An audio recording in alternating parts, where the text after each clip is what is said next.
And it looks like we are live. Hello, everyone. Welcome, welcome. I'll be your chronicler this evening. My name is Alexi, and we are playing a game of Tales from the Low Cantrefs. Specifically, this session is Tales from the Low Cantrefs, the Path Unwinding Session 2 of 4. This game is organized through the Gauntlet gaming community. If you want to find out about all the cool games going up here each and every month, check out gauntlet-rpg.com or at gauntletrpg on Twitter. And you should definitely keep an eye out for the Gauntlet Community Open Gaming Weekend coming up in February, when folks will have a chance to join in, for free and play games with, Gauntlet GMs and community members. That should be a lot of fun. The game we're playing tonight is Tales from the Low Cantrefs. This is a hearth fantasy coming-of-age game. It's a game from the Wild Wood by Luke Jordan, and we're really excited to get the chance to test out this game while it's still in play testing. I've got some great players here, so if folks don't mind introducing themselves, you can give us your name, your pronouns if you wish, your online handle if you so desire, or anything else that you want folks to know about you as a player. We'll do a round of player intros and then come back for characters. And I can start us off. I am Alex, he, him, and my gaming endeavors are all online at Cloven Pine Games. Definitely follow Cloven Pine Games if you're interested in cool, emotional fantasy stuff, because I've got a Zine Quest project coming up, and that should be a lot of fun this coming month. Rosamund, if you would start us off, tell us about yourself. Hi, I'm Rosamund Hodge. I am a newbie to role-playing, but I've been writing YA fantasy for a number of years, also doing web development in my spare time to keep a roof over my head. I am, if you want to follow me on Twitter, I am at Rosamund Hodge, all one word. That's pretty much it. That's great. Great to have you playing with us here, Rosamund. Chris, you're up next. Hey, I'm Chris Newton. I go by he, him pronouns. I'm an infrequent player and infrequent GM on the Gauntlet, and I go by at Enervan, that's INARVAN on Twitter. If you ever want to basically see me retweeted funny and nerdy stuff about comic books and various other things.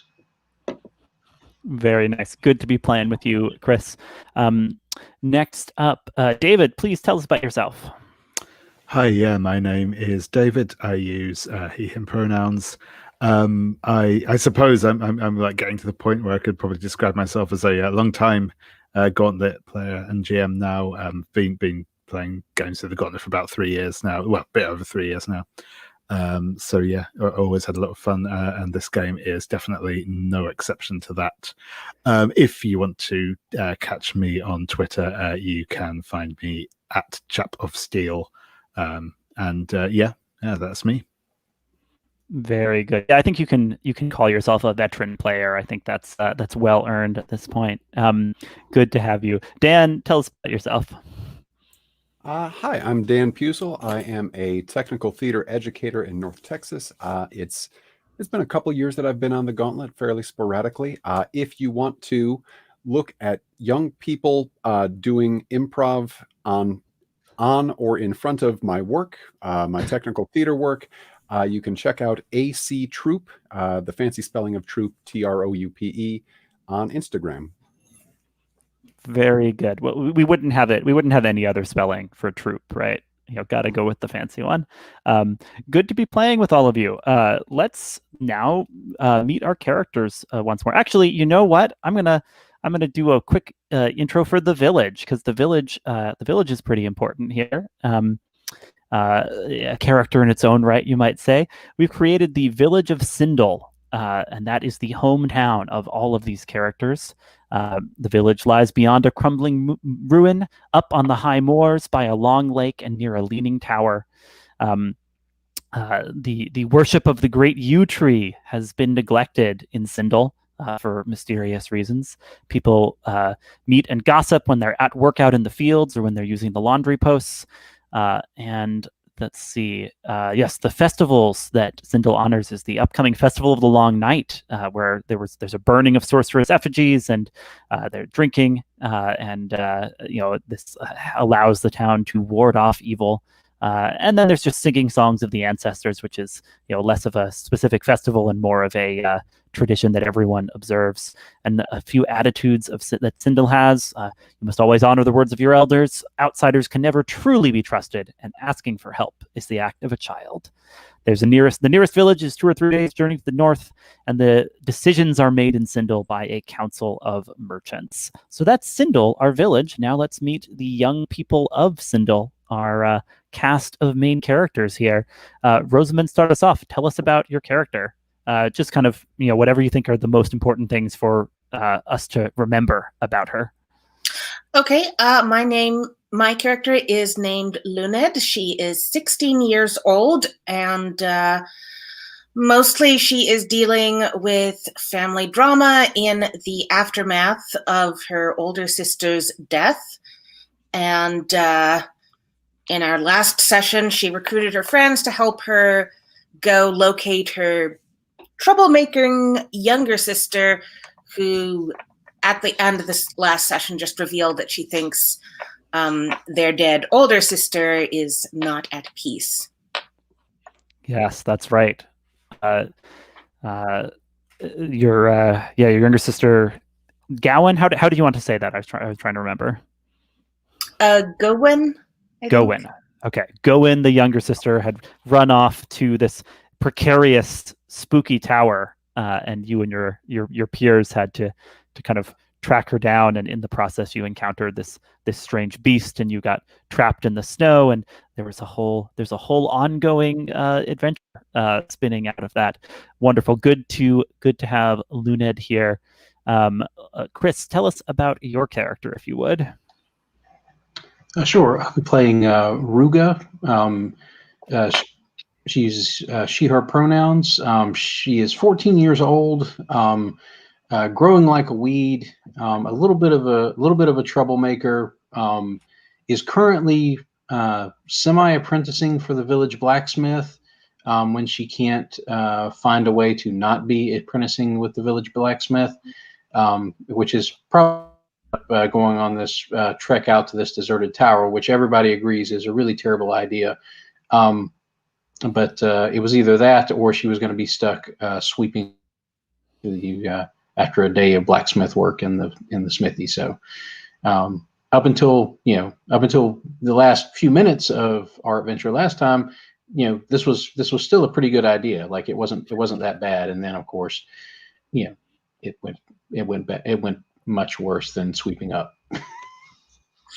Well, Ruga has earned the specific enmity of this terrible beast that you've encountered out on the out by the tower. We established after you threw expensive perfume in its face to drive it back enough for you and your friends to get by it. It specifically hates you, this massive cat-like creature with big saber teeth. Which I will point out, that was not even my perfume. And you would think it would be happy because that was expensive perfume. It wasn't like I threw wolf piss at it, which was someone's original idea. Yeah, the perfume was a backup option. Let's see. I'll scroll down because we've got a picture for Ruga if it will load. Yeah. So with the red hair and everything. Shall we move on to our next character? David, tell us about your character. Yeah, certainly. So I will be playing Gwynfor, or just Gwyn is fine. He is a boy, also 14, also growing like a weed. He is, as we can see in the picture there as well, kind of has slightly unruly dark hair, quite pale skin. He has very sad eyes and a weak smile. He's got that sort of general slightly melancholic air to him. Spends a certain amount of time being drawn to the darker places around the village. the tower was somewhere he often came to for solace. He is in the door playbook, which means he has access to strange magics, which he has yet to demonstrate fully, but I'm sure that will happen soon. Yeah, we'll have to make sure to see some of that sorceress door magic happening on screen. Indeed. But yeah, his father is the town carpenter, Cooper Wainwright. Also, sort of has a sideline running a small pub out of their front room, essentially. His mother actually came from outside the village, though she died when he was still quite young. And he has the large cloak he wears as a remembrance of her. That's right. Yeah. So outsiders never fully trusted in this town, and your mother was definitely an outsider, and you continue to wear her mantle nonetheless, Gwyn. Yes, indeed. Good to have you here. Let's meet the last of our group of characters. Dan, will you introduce your character? Yeah. In the Loom playbook, Barrow is a sort of a flighty, fearful 15-year-old boy child who lives with his grandfather, who is sort of a woodsman, an herbalist. The Loom playbook means that Barrow can or does have some sort of premonition of the future. He's very well prepared, whether that is on purpose or by accident. And sometimes it doesn't work out, like when he, could have brought wolf urine, totally reasonable thing to bring on an adventure. And it turns out he brought his grandfather's expensive perfume that he'd been working on a commission for. So that is Barrow. Yeah, we know someone wealthy in the village wanted that perfume, and Barrow is going to have to, in some way make it up to his grandfather that you've destroyed that bottle in the process of confronting this beast out in the out of the outskirts, past the lake by the Crooked Tower. Very good. Well, when we last left our whole group of characters, they were huddled in a fisherman's hut or a little fishing shed, I guess, on the shore of the lake, because the snow had picked up and gotten far too thick to move through while they were partway back from the tower towards the village. Yeah, that sound about right for where we pick up with these characters. Luned, you just heard something. Something disturbing from your younger sister. She said that she believed your older sister's spirit was not truly at rest, and she showed you, kind of by way of proof, a single pearl earring with just a spectral mist over it. Right, like it's clearly your sister's earring, but it's changed in some way here. Outside, it's cold. The snow is coming down. The wind is howling. But in here, you have a moment of respite. And I wonder, what do you do? Starting with Luned, who's just received this news.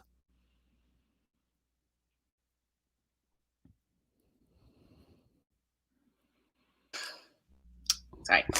I turn to my younger sister and I say,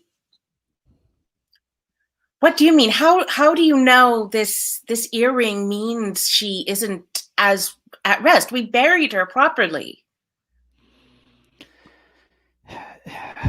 Go in size. Like, she's like, I shouldn't have expected you to get it. I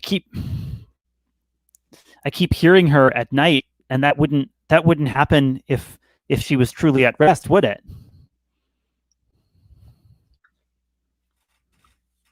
So I need to look at my playbook. Yeah, go ahead. Take a look.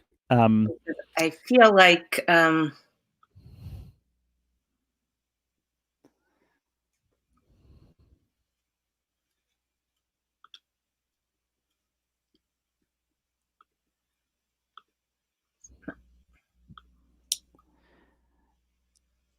Are you looking at your empath move, maybe?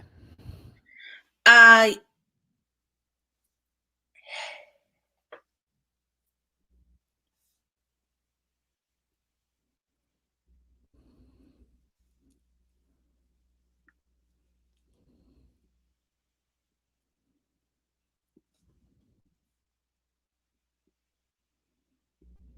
does the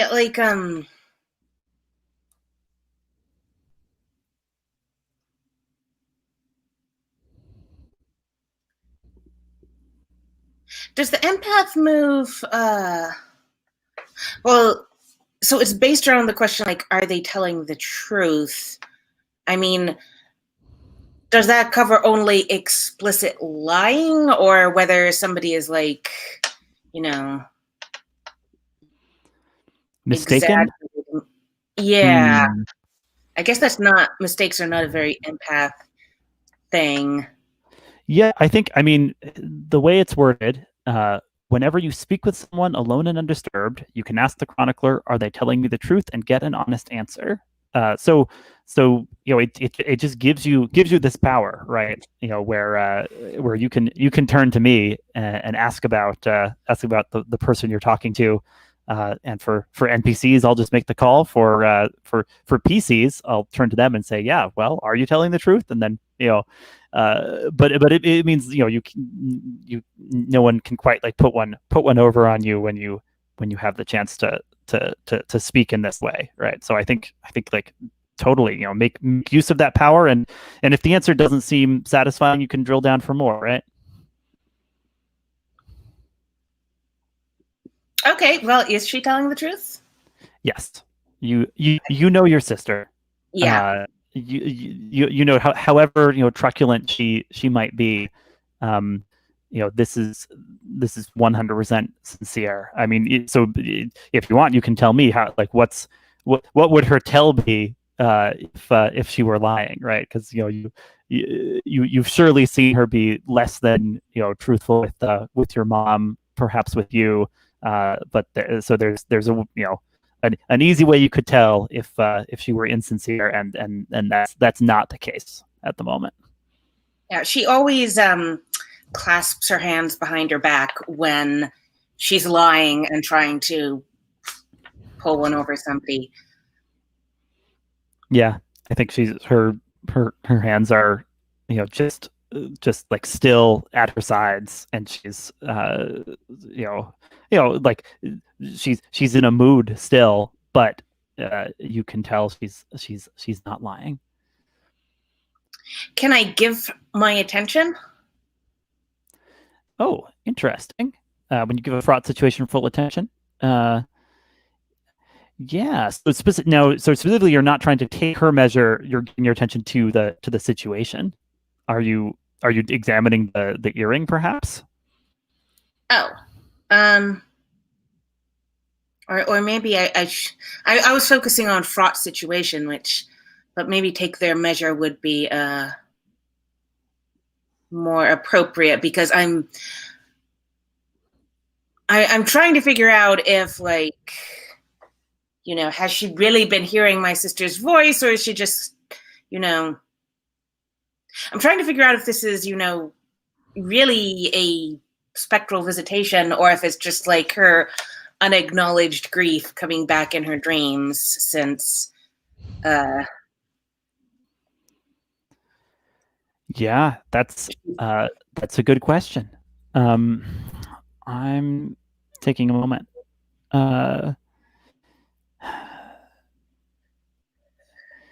Yeah.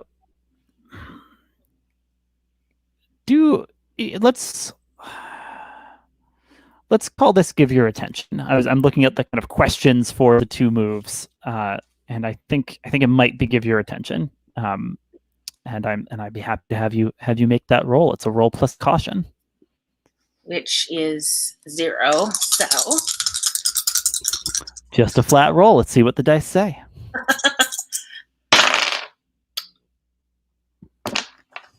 And I got 5. Great. So what that means is you'll ask one anyway, but be prepared for the worst. So yeah, go ahead and ask an ask a question. How could I get to the bottom of this? Yeah. Yeah. Have you? Did you take the earring? That because she held it out, and if you want to take it and examine it, you are more than welcome to. I think I did take the earring. In the kind of surface of it, right? You're staring about this. There's this strange mistiness clinging to the pearl earring, right? A single pearl earring. And of course, she left town with a pair for her wedding at the other village, and you see reflected, reflected or just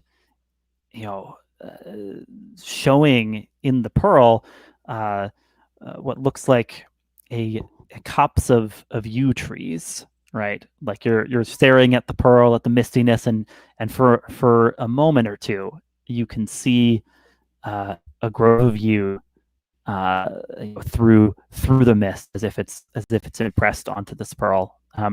And I'll say you have a sense that that the yew tree is somehow at the root of this. However, you did roll a miss as you were staring, right? Outside, the wind is picking up. The windows of the shack are rattling, and Ruga, I'll say you're the one who to whom it's most obvious that the walls are starting to buckle a little bit as the snow is piling up. So Ruga, what do you do? Luned's clearly having a chat with her sister. You and your peers have found this place to hole up, but suddenly the weather seems even more intense outside. What do you do? Well, it sounds like I need to take a look around here to see if there's anything in here we can use to hopefully reinforce the walls, maybe block up the windows, and hopefully something in here we can also use to start a fire, because otherwise it's going to get really cold in here really fast. Oh, very nice. Finding ways to help your friends here. What does your guardian move do? Is there the guardian thing is more of a more of a jump in the way of a bullet kind of move. It reads to me like it's not a help out. It's more of a, if I'm reading it right. Oh wait, so that's bodyguard. I keep confusing bodyguard and guardian. Sorry about that. That's all right. They obviously have similar connotations, but are in fact different moves here. You've got what here could I use as a weapon, which is a slightly different question from what here could I use to make a fire. But right, I think I might be pushing more towards like maybe giving my attention to the situation here, or something like that. I'm trying to think of. I see. I could see that. You've got a how could I protect myself is one of the give your attention questions.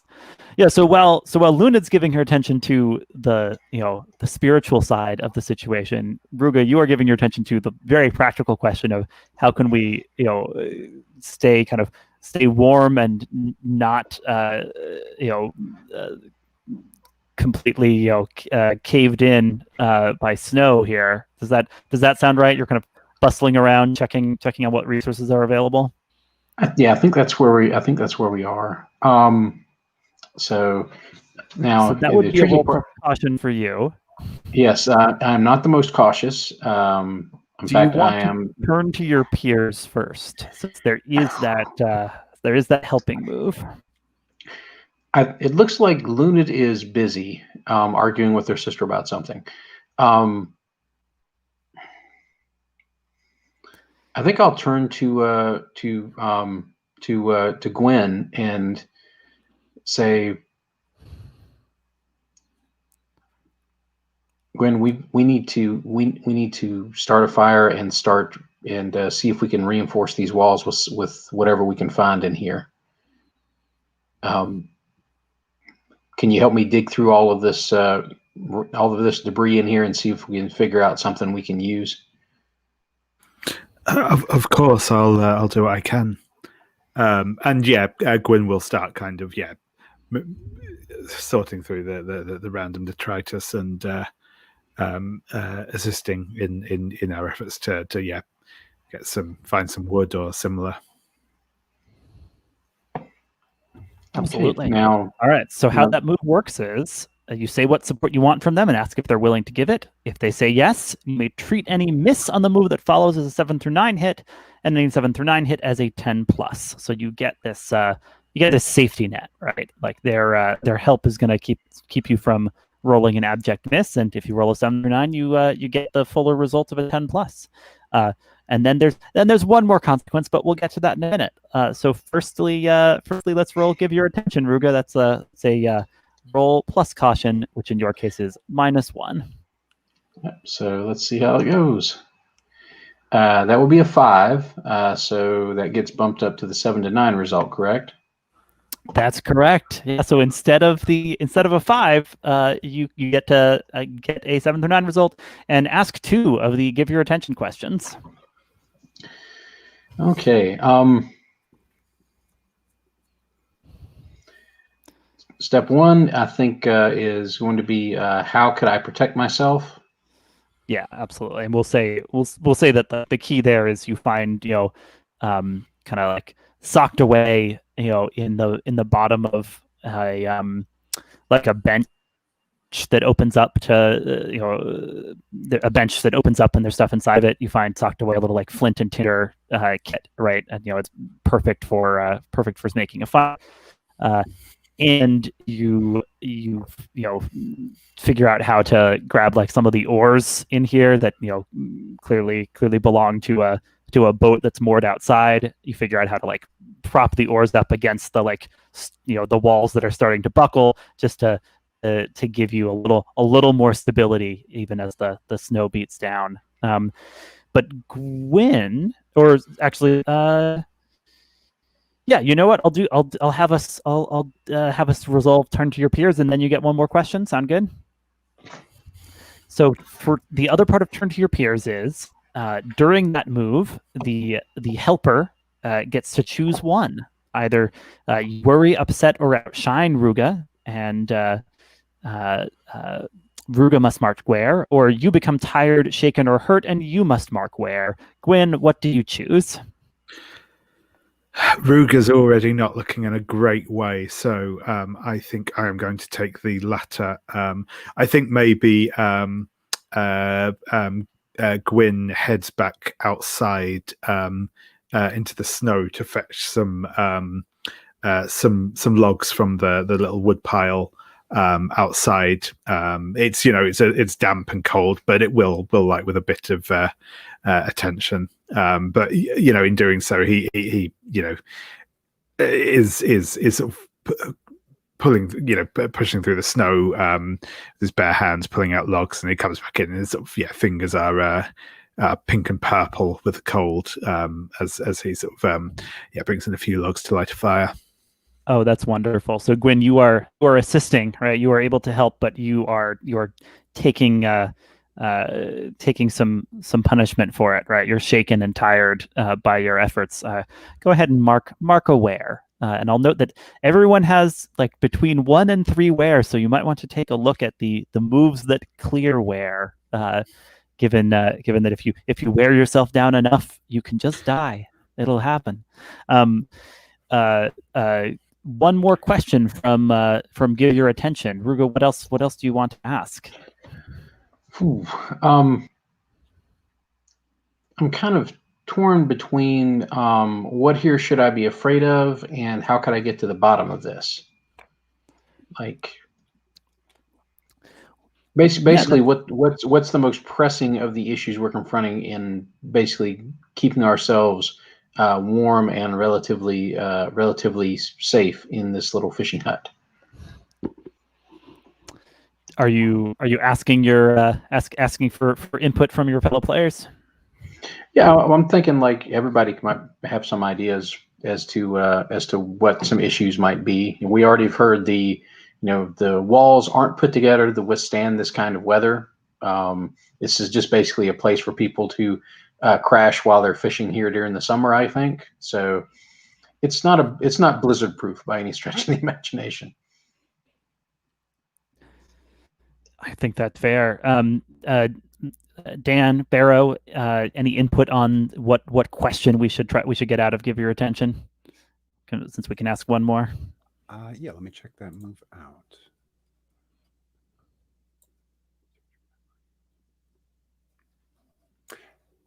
Oh, there it is.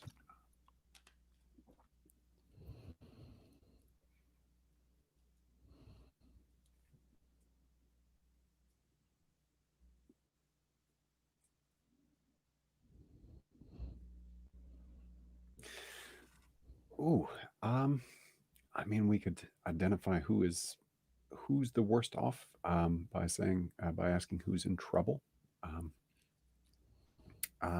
or I mean, you could ask how you protect yourself. I think those are the two major ones that I would think of. Yeah, and in some ways we've done protect yourself with the fire and yeah, but that's so interesting. A suggestion for who here is in trouble. Ruga, what do you think about that? Well, I think unless there's something going on with the sister I'm completely unaware of, I think Ruga has taken the most wear so far. Like she's winded and sort of dragging. If you want to ask, I'll give you an honest answer and try to make sure you get something out of it, right? Okay. Oh, no, that sounds good. Let's. Does anyone else have any arguments for any other questions? Like, if not, I'll go with that one. We'll see what comes out of it. So you want to know who's in trouble? Yeah, you look around, and you can tell, your companions have been through the ringer a little bit, right? This has not been an easy day for anyone. But it does start to hit you that you face down a terrible beast. You were on the business end of its claws. Then you had to beat it back with this perfume, and kind of as you take in the state of the whole hut here, you realize how weakened you are, right? Like it becomes clear to you, the amount of wear you've taken, and I think it becomes clear to like anyone who's watching. So Barrow, Gwyn, if you have your eyes out, Luned, if you've looked over to Ruga, who's been working assiduously, getting that fire going and setting up the oars to try to reinforce the walls, you can tell that she's kind of barely pulling herself along, right? That she's put her body on the line during this adventure and is starting to flag. So does that work for you, Ruga? Just to basically signal the trouble that you're in to your peers here. Barrow, let me ask you, what do you do? I think noticing how Ruga is just sort of flitting about the place, trying to stabilize this fishing shack, and how she is also, her energy is starting to flag. And yeah, I think Barrow is going to try and catch up with her. Barrow has a handy shawl and is like, "Hey, it's really cold, and you look really tired." No, that's not something you tell somebody. I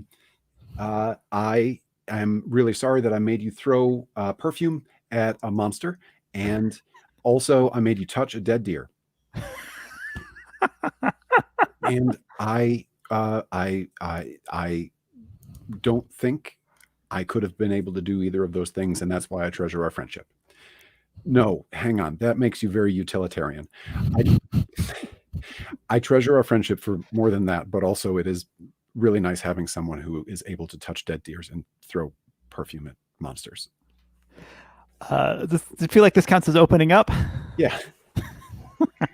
Ruga, just give me just like one like initial reaction here before the dice hit the table, just to get a sense of how you take Barrow's particular way of relating to you. I think like initially, like the like she's a little confused. Like the shawl is pretty straightforward. Hey, it's cold. Here's this. Here's the shawl, and so she accepts the shawl, but the rest of it it's almost like her eyes sort of glaze over, like she's really confused by a lot of that, and but she's also really tired and a little loopy, so like she's just sort of like it's kind of like she is hearing this almost like she would be leaning into a wind. Like she's not, it's going past her. Like maybe some of it's registering, maybe some of it's not, but like she's, I think it's clear that she is a lot more worn down than I think might have been apparent while the adrenaline was pumping as we were running through the snow to get here. Yeah, it's like the delayed reaction to all of the effort and stress from before. So do you accept enough of this that we should roll? Because of course part of the condition for open up is when you open up and offer someone comfort, company, or intimacy, ask if they accept it, and then on a miss or if they refuse you, there's a different effect than what happens on a hit of any sort. Honestly, she's too worn out not to take any help that's offered. All right. So it's like if she wasn't so burnt, I think she might like sort of bow up and say, I don't need anybody's help, I'm fine, because she's terrible at asking for help. But she's so worn out that she's just like, okay, thanks. All right, Barrow. Let's make that roll. Unless you want to turn to a peer for backup, because I noticed that your honesty is not a high stat. That is true. Yeah, I could certainly turn to a peer for help. I think maybe Barrow says, Luned, can you, Ruga is having some trouble here. Could you help me? I think we might need to get her to sit down. Yeah, Ruga, are you up to offer your support here?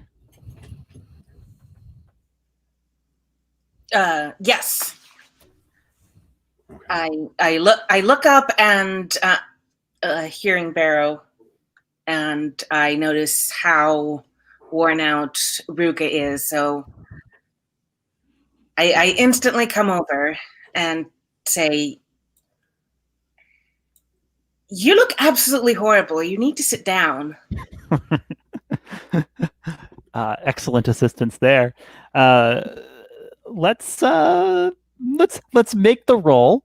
We'll resolve the cost of turn to your peers along the way. But let's make the roll first and see what we're dealing with. So Barrow, go ahead and roll with your honesty. That is 5. -1 is a 4. So it's good that you turn to Luned for help, because you're going to get a 7 through 9 result. And that'll mean there is solace in your closeness. You share strength with one another and both unmark one wear. However, Luned, you get to decide. Is it that you worry, upset, or outshine Barrow, and Barrow has to mark a wear, or you become tired, shaken, or hurt along the way, and you must mark a wear?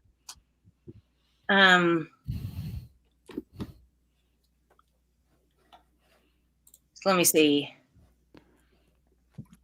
Barrow just unmarked.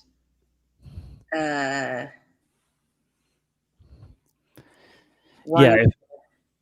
Yeah. So if Barrow has to mark aware, then kind of the overall effect here is just kind of helping Ruga, right? And it's a wash on Barrow's side.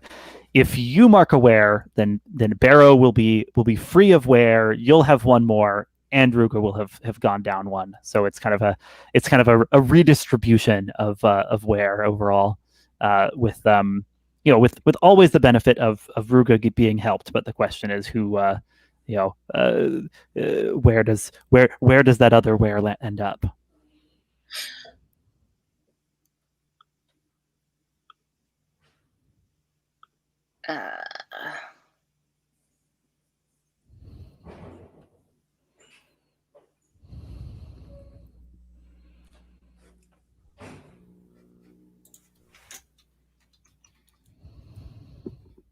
Okay, so either way, one of us gets to where ends up with 2 marks.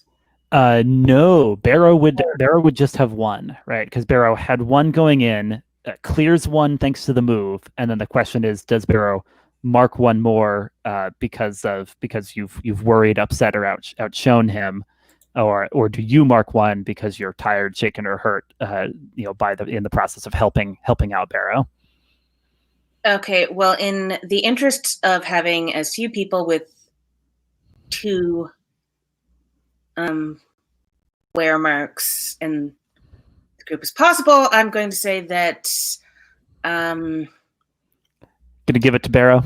I'm going to give it to Barrow. That's totally legit, and I feel like outshine makes a lot of sense. That like as Barrow's kind of like fumbling to full here, right? Like you like stepped over and took charge in some way. Does that sound right to? Yeah, I'm probably like putting my arm around Ruga and like half hugging her, half forcing her to sit down. Yeah, Barrow, does that sound right to you? That kind of part of the problem is you did your best, and you have helped Ruga, but kind of only because Luned bailed you out, and so like you feel a little more worn down yourself. Yeah, that makes sense. Yeah, I think so. I think Barrow's a little embarrassed by that and might spend some time studying. Like, oh, here's some nets over here. Nets are cool. Nice. So you've got one wear still marked at the end of this, but Ruga, tell us how we can tell that you are under the ministrations of your friends here, able to regain a little bit of your strength. Well, I think as she sits down in front of the fire that I think Gwyn and Barrow had managed to get kindled with some of the wood that was brought in from outside. I think you sort of see her loosen a little, like, whereas before, like, it was obvious, like her shoulders were rigid, her back was rigid because she was forcing herself to push forward, but she's relaxing a little bit. So she's not as taut as she was before. Like maybe before it looked like she was like rigid to the point of maybe cracking. Now she's sort of like, regain some of her flexibility, some of her energy by just stopping for a minute, breathing, letting the adrenaline wash away, and kind of getting letting that warm fire sort of push back some of the some of the cold that maybe she picked up on the trudging journey here. Absolutely.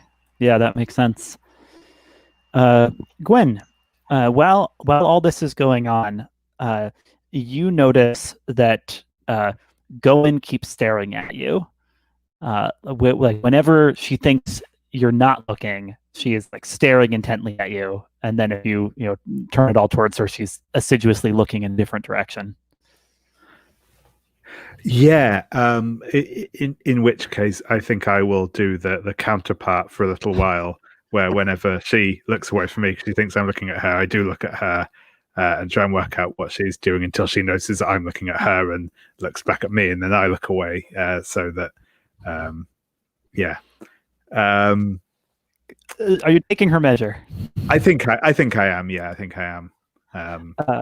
Go ahead and roll plus caution. See if you can get a read on her. Absolutely. So I'm just. So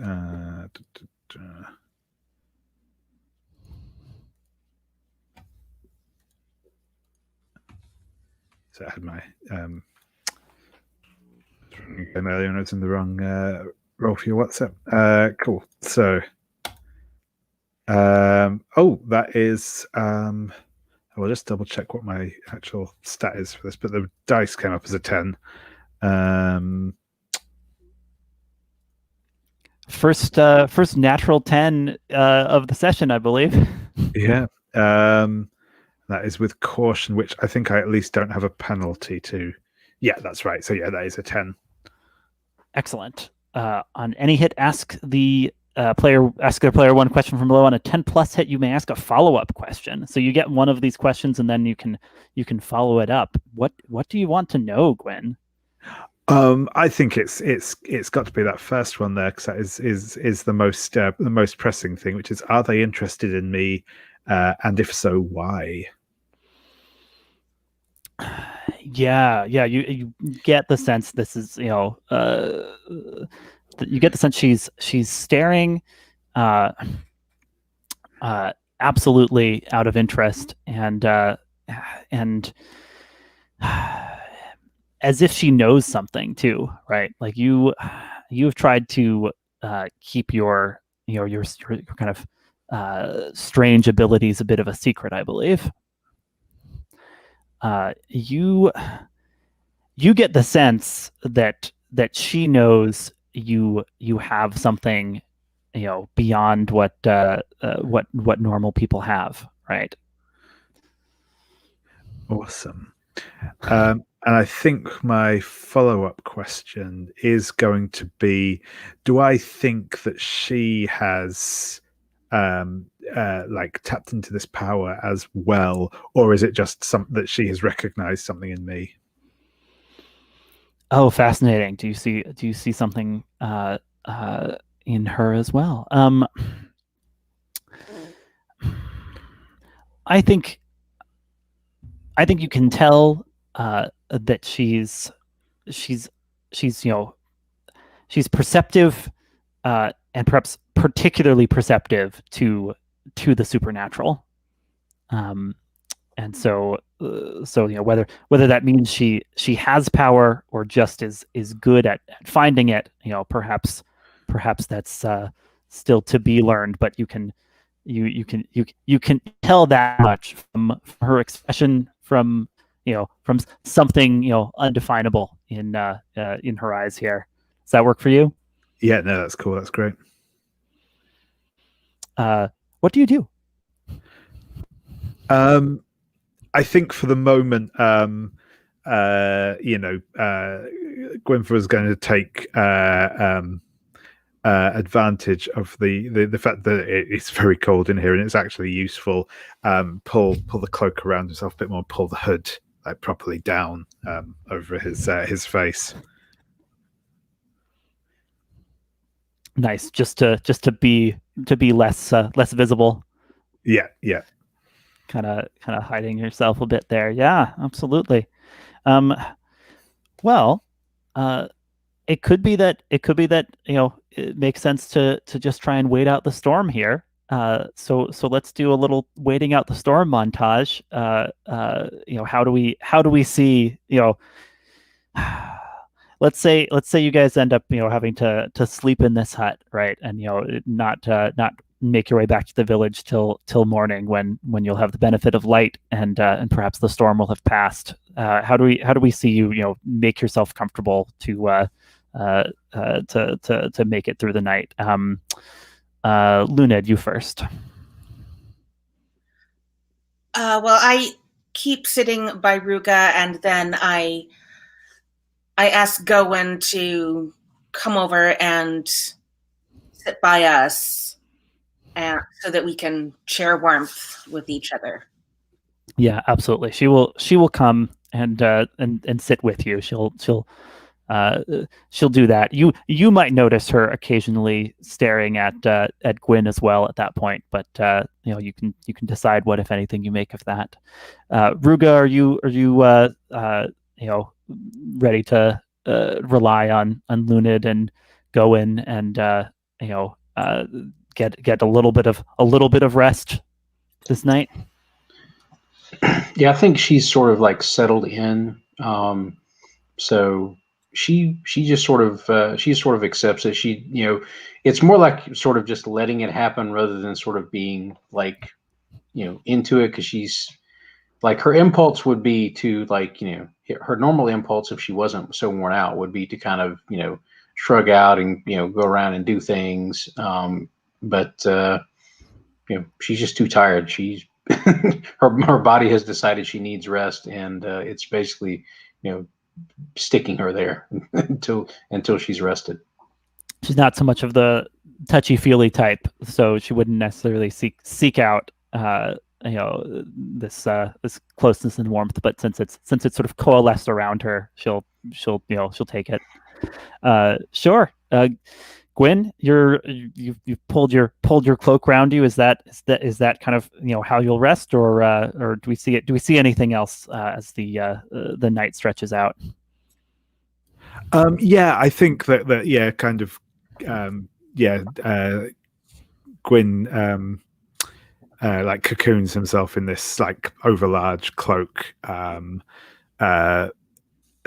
just huddles down in it, near to the fire. Probably shivering a little, but trying to keep as warm as possible. Yeah, it's a cloak you inherited from your mother. That's right. Yep.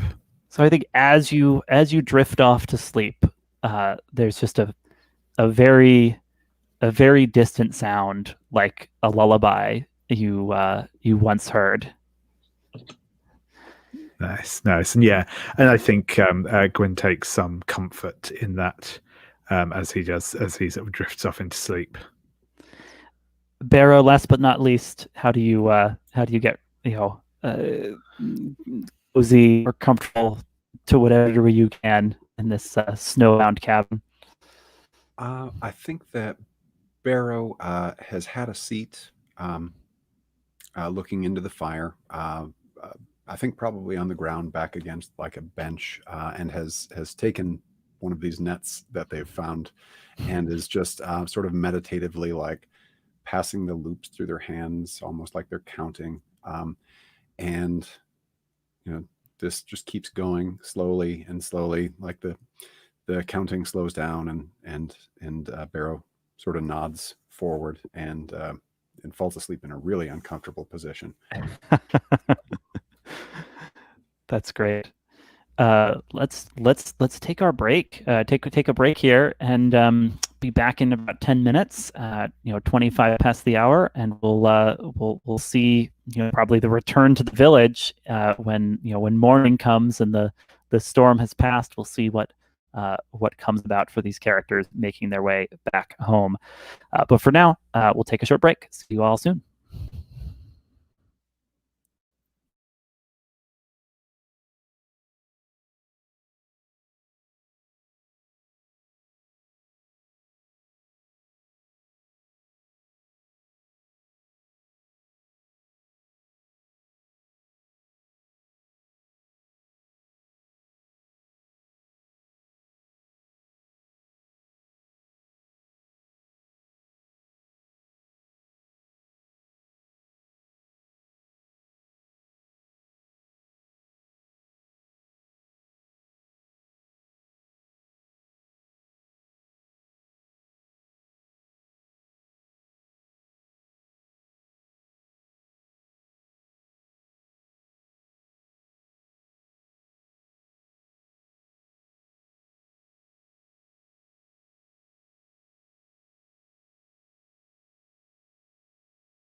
sort of very dramatic roll of thunder here.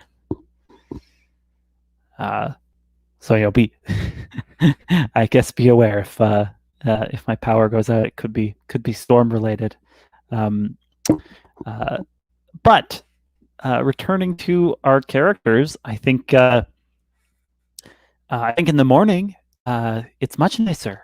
The storm has passed. The sun is bright, and you're able to make the journey back to the village without it being a difficult journey.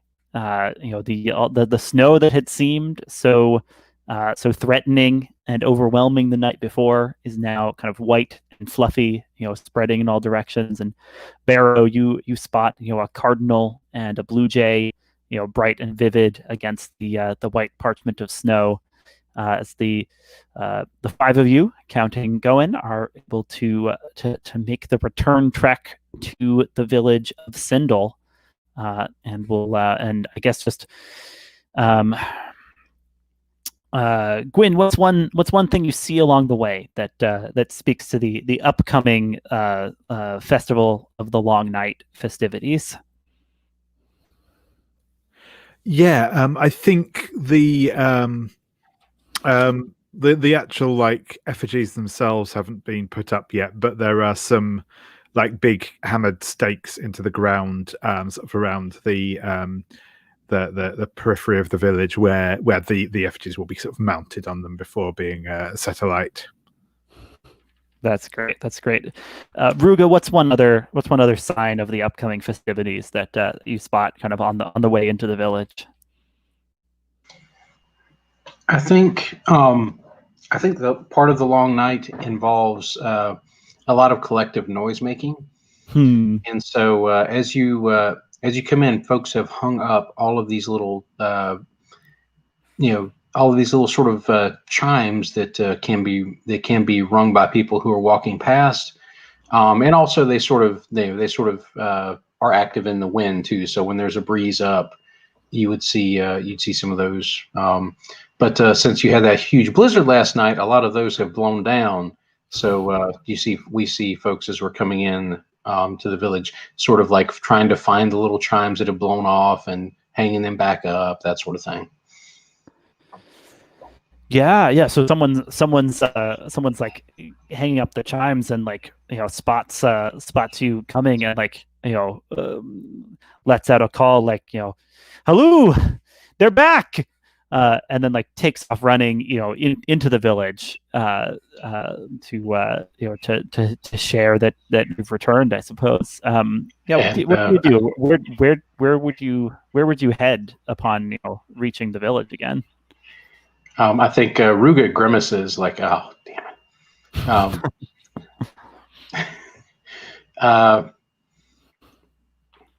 I think Ruga would probably head towards the smithy, because it's probably past time she was supposed to have been there. So that's where she's sort of gravitating towards. Yeah, absolutely. Luned, are you going back to your own home, or like making any stops along the way?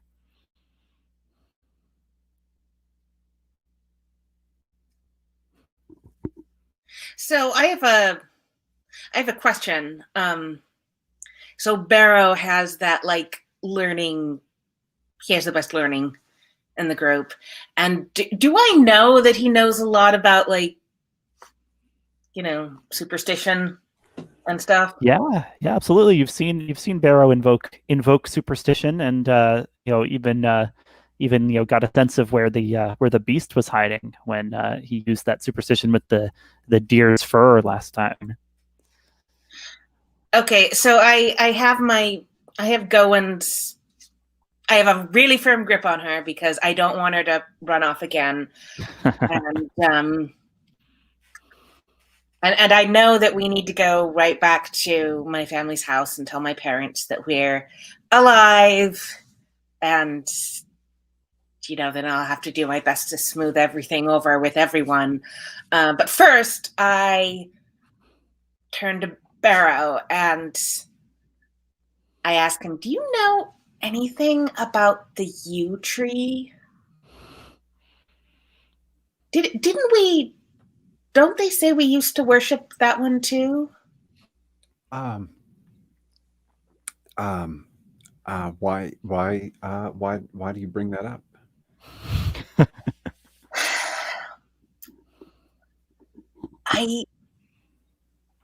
I thought I saw something last night.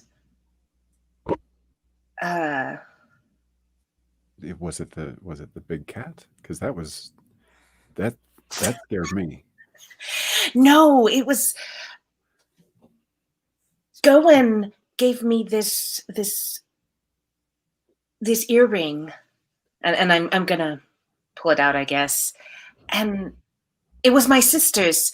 She took it with her when she left. We never saw it again. No, it wasn't on her body when she came back, but well, you can see it. There's something strange about it. And when I was looking at it last night, for a moment, I thought I saw the yew trees. Oh, This is probably a moment where Gwyn would butt in. I'm suspecting this is going on right in front of her face. That's true. You've got her right there. Yeah. She says, "It's misted over like it's been to the moors of death.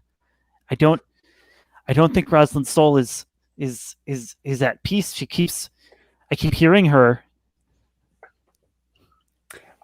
I'm not. I don't know if it's the best idea to keep talking about this on this close to the long dark night. I don't think that's a good idea. But here, let me may I take a closer look at this earring? Yes. No, says Gwyn. Oh. Gwyn, he knows about these things. You'll see if you can help us to help Rosalind. I maybe sometimes I'm able to help with stuff. I can't tell you now whether I'll be able to help. I make no promises, kid. You're not that much older than me. No, I'm not. Sorry. She looks gratified that you backed off on calling her kid, but she'll like give like a little nod to say you can look at the earring. Okay. I think Barrow is going to look at the earring, think about yew trees, and go back. He's not. I don't think they're going to pull out their almanac of the past of the village right now, but he's pored over it plenty. Yeah, and I think he's going to sort of mentally see if any images or words from there spark a connection for him with this earring. Does that make sense? You gotta search your memory. Yeah. And roll. Say what you're curious about and roll plus learning. Oh, sweet. I am curious about. I guess I'm really curious about how this earring got from Luned's sister to, I assume, the tower, to here. If there's something about Luned's family and the yew trees, or if there is something about if there's something about the restless dead on this particular holiday. Sure. Yeah. Trying to put these pieces together. Yeah. Let's see. Go ahead and make a roll plus learning, which I think is your best stat. Yeah. It is. I believe so. That is a 5. It's a good thing I've got that extra 2, so it's a 7. Oh, very nice.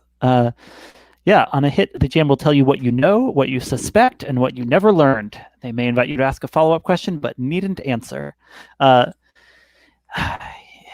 You know, because your grandfather has kind of very elliptically mentioned it, that the village once worshipped the U and no longer does. You suspect there's some trauma or tragedy there, just based on his expression and delivery, right? It seems, and maybe he even says, don't go asking other people in the village about this. I wouldn't advise that, right? So there's some sense that this is we'll dredge up old wounds to do this.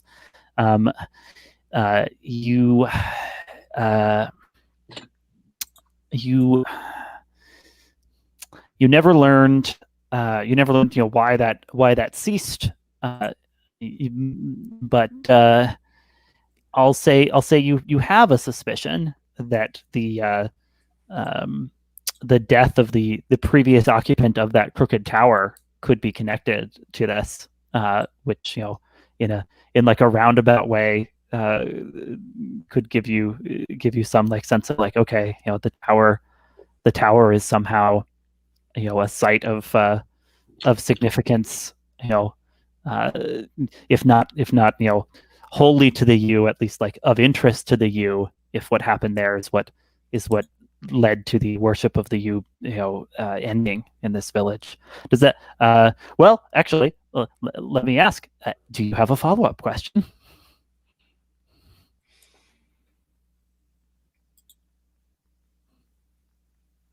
I don't have a good follow-up question right now. Let's see. Can I make a suggestion? Please. What if? Oh, maybe this doesn't. Trying to make this connected so it can be a follow-up. What if you try to try to remember if the U has any association with like death or the dead or the restless dead? Like why would it be connected with somebody who's come back? Oh, that makes I think sense. that's yeah. I think you can have that. The like epithet for the yew tree you remember is yew as still as death. And maybe there's even old rhymes that list all the great trees that haven't been expurgated with the tree that's no longer worshipped. So I think you would all have some hazy connection to the phrase "you as still as death."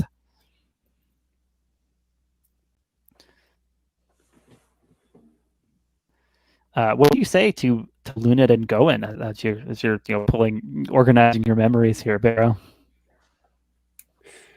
I think first I very quickly hand that earring back, and I think he's going to do the move where he closes their hand around the earring.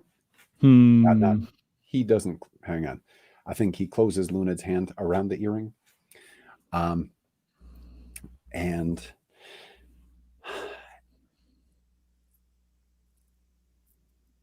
says, I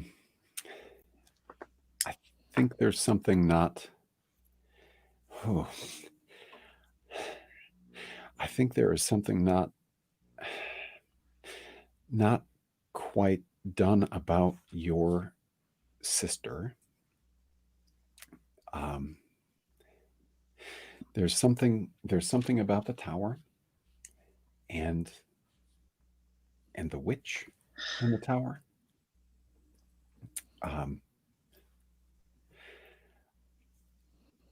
This is.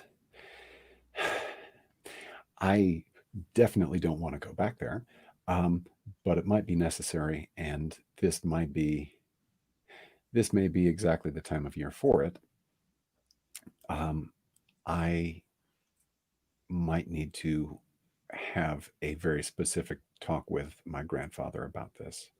I think there's things about the yew trees that he hasn't told me. Thank you. Yes, and I'll go back with you, even if it's just the two of us.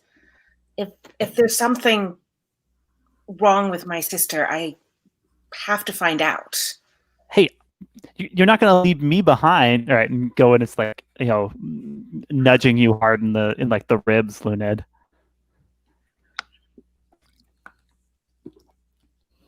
Well, I certainly will if Mother ends up confining you to your room for the next 2 weeks. I can't wait that long. And like kind of grumpily under her breath, go and says, "Speak of the sorcerer." And like that's when you spot your mother like walking, with purpose towards you, through through like the center of the town, wherever you've gotten at this point. Let me check. Gwyn, are you still with Barrow and Luned, tagging around, or did you kind of break off from them to go elsewhere in the village as you returned? It seems like Ruga was probably headed to the smithy. So where are you?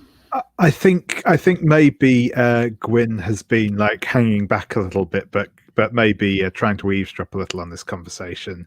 But I think as he sees his mother coming, I think he's probably going to kind of turn and use this as an excuse to make his exit and head back towards home. Got it. So you're slipping away as the adult arrives. Exactly. Yep. Wonderful. Then we'll cut away from that scene for a moment. Check in with Ruga. Ruga, you are making your way kind of dutifully but unenthusiastically to the blacksmith shop. Well, I think she might be a little enthusiastic now after having slept out in the cold, because that smithy is super warm. So there's a little bit more enthusiasm than there normally would be, just because it's really going to be warm in there. And after a night sleeping in that fishing shack, even with the fire built in there, that fishing shack is not built for cold weather. So like she's kind of relishes actually getting to just stand in the smithy for a while.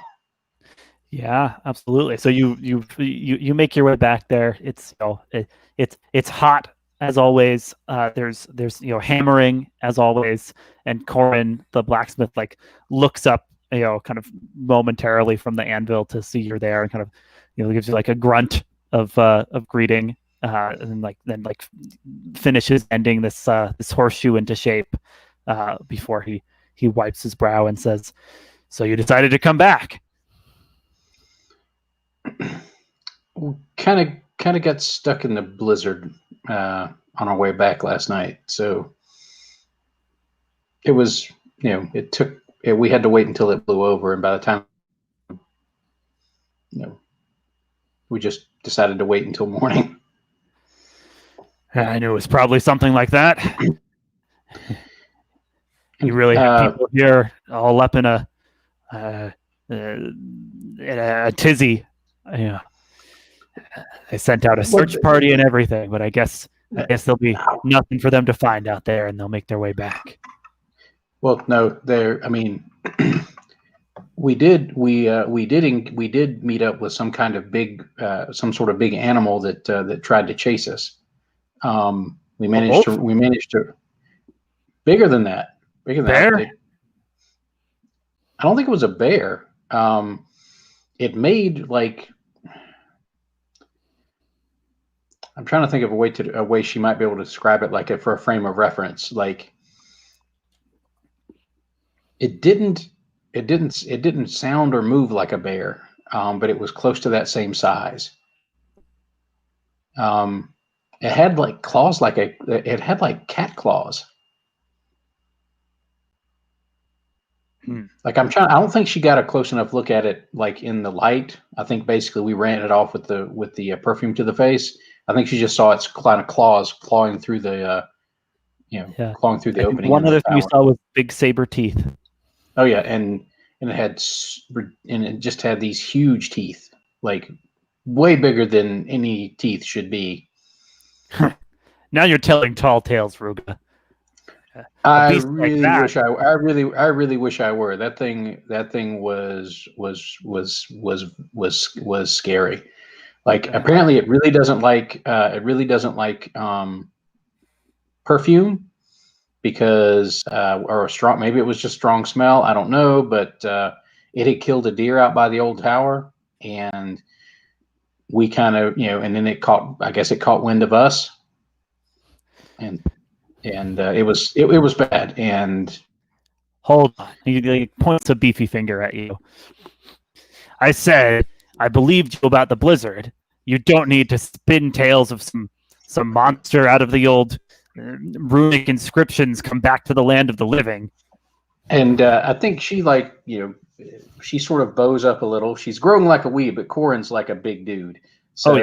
So it still kind of looks a little bit ridiculous with her bow, and she's like, I'm not making anything up. Like if I was going to make something up, it wouldn't be something that you would immediately laugh at.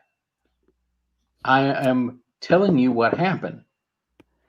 If anybody went out there anywhere close to that, and I'm not sure what move this would trigger, but it sounds like it would trigger something to do with arguing with an adult. I just don't remember what that move might be. Yeah. Okay. So there's seek adult help, but I don't think you're seeking help yet. I think we're triggering stand fast, right? When you stand fast against your fear or an adult, roll plus courage. And I think you're holding your ground, sticking to your guns in the face of his disbelief. So let's make a roll plus courage. Does that sound good? That sounds reasonable. Okay. Let's see. On the dice, that is a 12 boxcars, and then add my courage, which I remember right is 2. So that's a 14. That is the best result you can possibly get. On a 10 plus, you steal your nerve and wrestle down your terror. Ask the GM, what opportunity can I find here? So yeah, give me a little more of the sense of like how we can tell that Ruga is like really standing up to someone she both she somewhat respects, sometimes resents, right? How can we tell that she is really like finding her courage here? I think when she sort of walked in, like she's still carrying the spear, and I think if she's like walking up to him and like I think she raises one finger and she keeps like stomping the butt of the spear like with every punctuation mark, really, like every time she hits an exclamation point while she's slowly starting to maybe get too loud, she's like stomping that down. And I think the thing that sort of pushes things into this realm where maybe he's starting to take it seriously is how emphatic she is, because normally she just sort of like she's like she'll be grumpy and snarky and hard-headed a lot, but not generally about something like this. Like usually it's about like she doesn't want to sweep up the smithy again after hours because Gerald the actual apprentice is didn't do his sweeping last time or something like that. Whereas this time she is like it's not this sort of like teenage recalcitrance, like this sort of, I don't want to say pouty, but like this sort of like angry, like whatever. But this is actually it looks like she's being serious. And probably the spear doesn't help. That spear doesn't hurt things. Just yeah. So like you see Corin kind of pause, take in what you're saying and how you're saying it, and like he like puts down his his pointing finger and strokes his beard and takes it in for a moment here. He says, so you really did see this beast. Oh, you're muted. I did. We did. It was big, like about the size of a bear, but it had these huge cat paws, like with cat style claws, and it had ridiculously huge teeth. Like I've never seen anything like it. I've never heard a tale of anything like it. It just like was, it and I said, I don't know if it was just sort of, angry that we walked up on it while it, after it had killed the deer, or if it was actually after us. I don't know what that was, but like it's big and scary, and it was out near the old tower.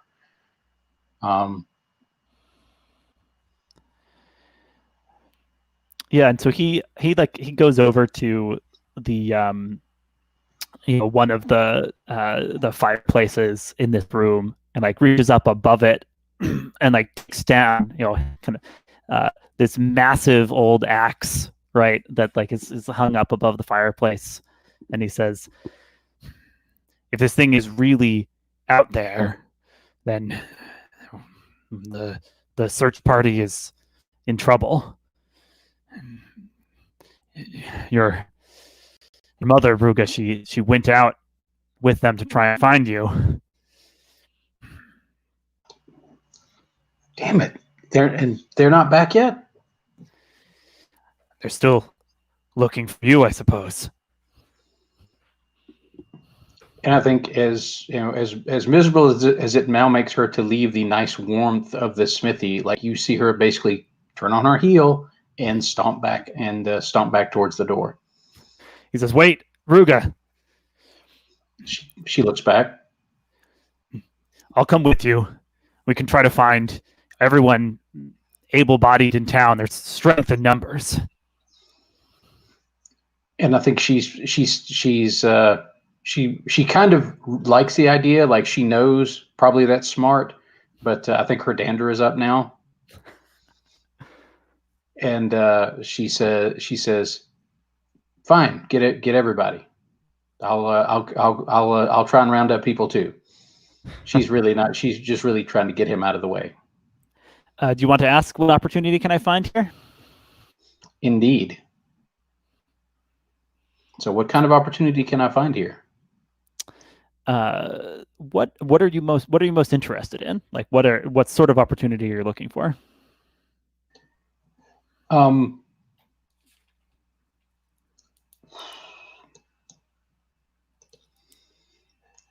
debating whether to be petty about getting Gerald in trouble, or let's get Gerald in trouble. I love that we've made up this actual apprentice who's a real layabout. It sounds like.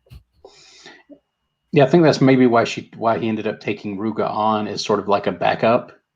Like Gerald, like is older, like he kind of knows his way around. Like he can make a horseshoe. Like he can accomplish some things, but he's not not really as motivated to actually do blacksmithing kind of work. Mm-hmm. Like Ruga actually likes bending metal. She likes making sharp things more than making horseshoes, but like she's actually like into it a little bit, whereas Gerald is like he was a big kid, and they were like, we need to give this big kid something to do before he gets himself into trouble, and that's how Gerald ended up blacksmithing, when probably he'd be happier doing something like doing fishing or net making or literally anything else. Fantastic. So how are you? Sorry, you're looking for an opportunity to get Gerald in trouble, right? And maybe that's a way to distract Corin, so that she can sneak off and go look for her mom. Sure. We'll say there's something that Gerald has like left conspicuously undone, right? Like something that you get up and do every morning that is supposed to be the apprentice's job. A fire you're supposed to light, or a metal you're supposed to start heating so that Corin can work on it, and you point out that it hasn't been done, and he like spins and starts curses Gerald under his breath, right? Yeah, I think she basically as he's starting to move, he said, and she glances over at one side of the smithy where you start to sort of the slow heating some of the metal up to be used later in the day. And she says, "What, isn't there supposed to be some iron on there for new horseshoes?" And as he turns and starts laying into Gerald, she is out the door. Yeah, absolutely. Great. We got Gerald in our NPCs tab. I like it. Well, that's going on with Ruga. Gwyn, you kind of melted away and returned to your home. Where are you headed? Oh yes, Gwyn. Where do you go? Yes, I am going to head back home. I think heads inside, takes off the cloak, hangs it carefully on the chimney breast to dry out. Yeah, your father kind of bustles over and says Gwynfor, we were worried. We didn't know where you'd gone. I'm sorry, Dad. I was out. I was out by the lake, and when the blizzard came down, we couldn't get back home in time. So I stayed out there, and I'm back now. I'm sorry if I made you worry. He kind of puts like a heavy hand on your shoulder. He says, "Just glad to have you back, son. You were out there with the some of the other young people?" Yeah. He pauses, like he's waiting for you to to spill.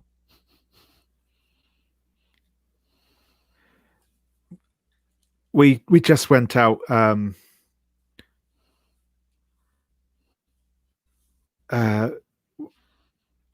We just went out past the lake and we're around there.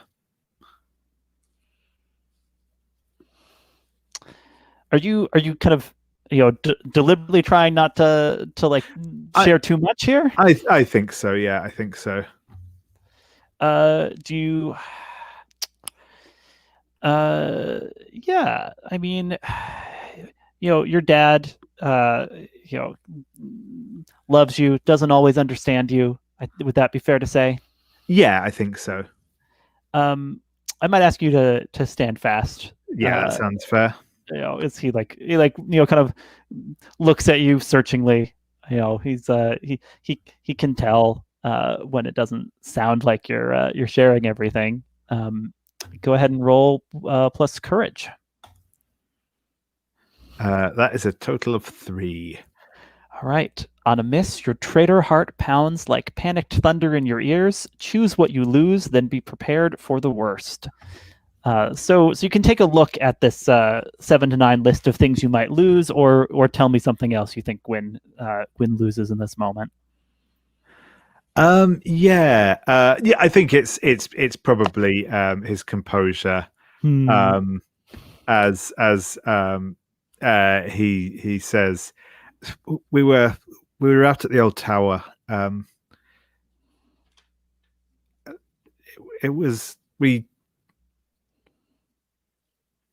Gwyn had gone out there and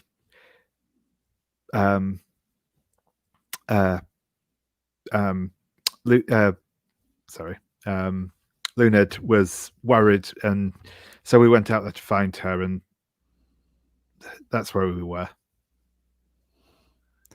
See, was that so hard, son? Sorry, Dad. It's all right. So I just doesn't do to be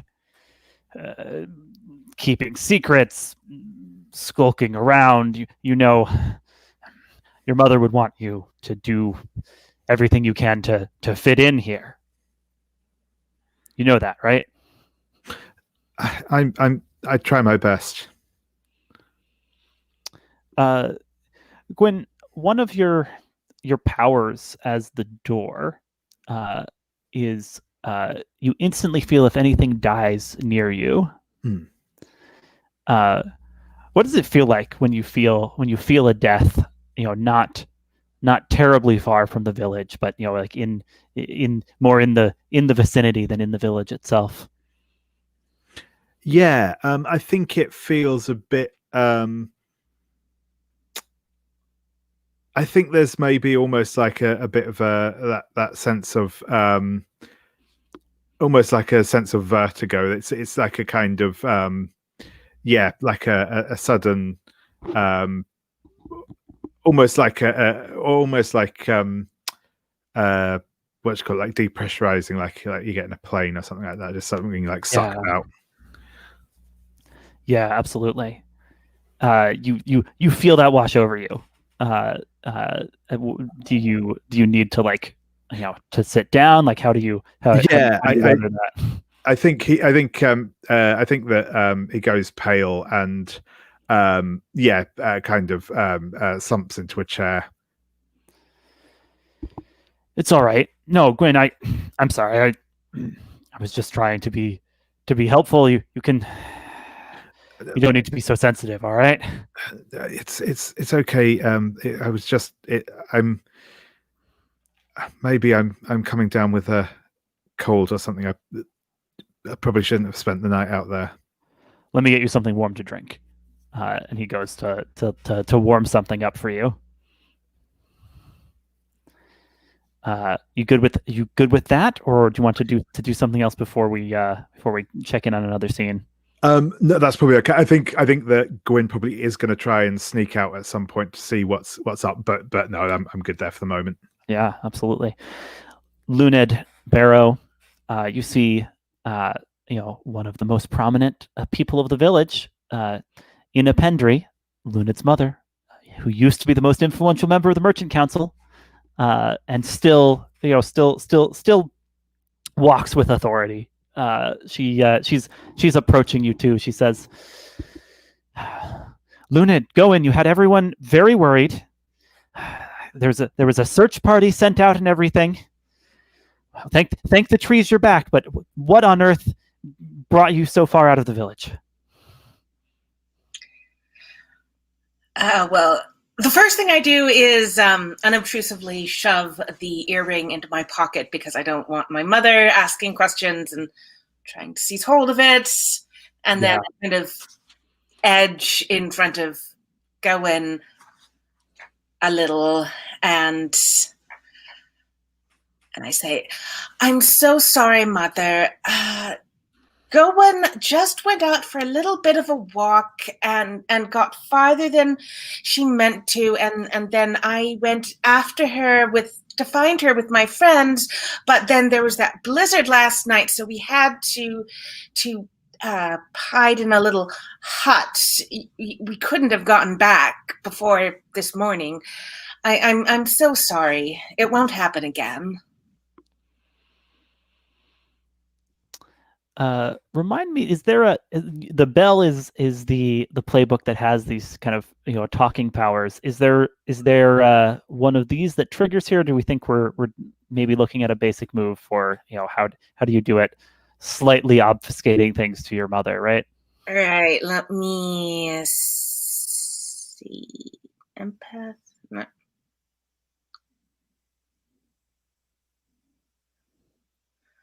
I mean, I have public speaker, but that's for a crowd of people. Yeah, this is just your mom right this moment. This is just my mom. Yeah, when you stand fast against your fear or an adult, unless you're seeking concrete help from an adult, right? Because that's its own. Yeah, I think this is stand fast. Okay. How's your courage? -1. Is this something where you want to turn to a peer for help, or are you ready to roll with that -1 and see where the dice fall? I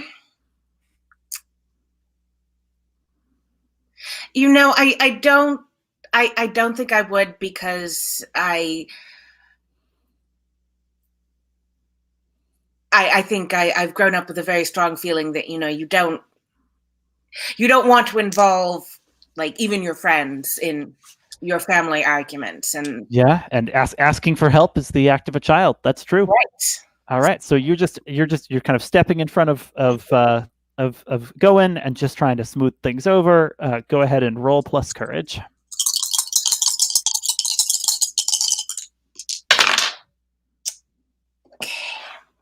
That is a 7, and -1 is a 6.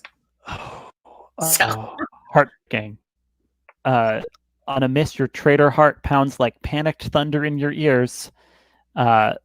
Choose what you lose and be prepared for the worst. What do you think you lose here, Luned?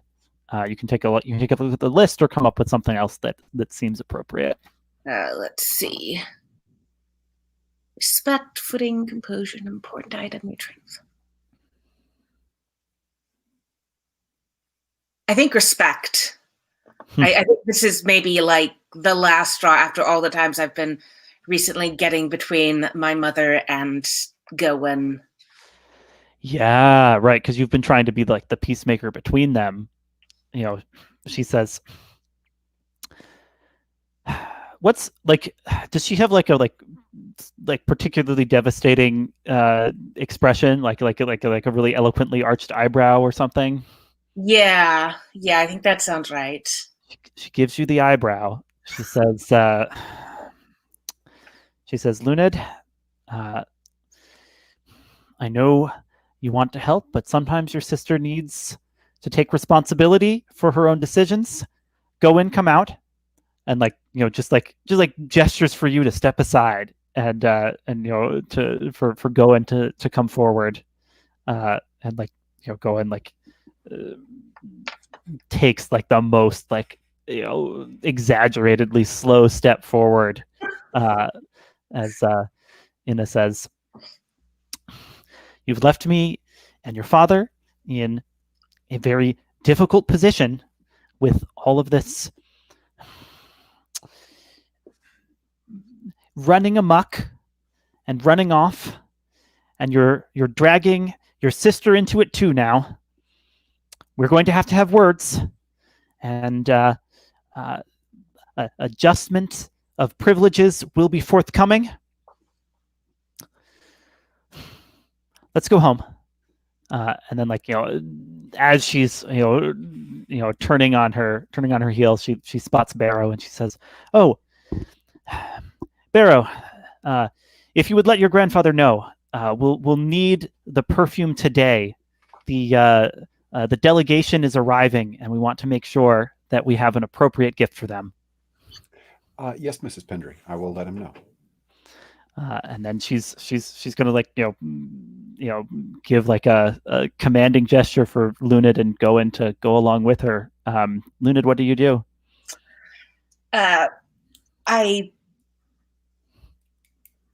I shoot one last glance over my shoulder at Barrow, trying to communicate.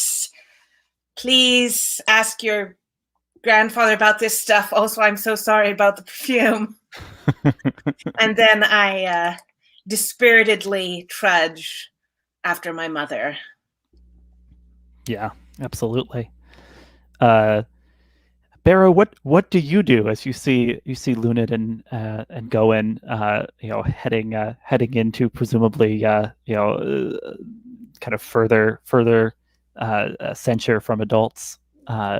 You've been given a task of sorts. Well, you've been given a couple tasks since Inna wants you to deliver a message about the perfume that is not available, and Luned has been asking you all about this the old legends of the yew tree. What do you do? Yeah, I think Barrow is going to make their way back to grandfather's. I don't want to say hut, but little. It's not a big house. Where I don't think Grandpa would be there at this time. I think he'd be out, scavenging things, Gathering mushrooms. doing his usual task. And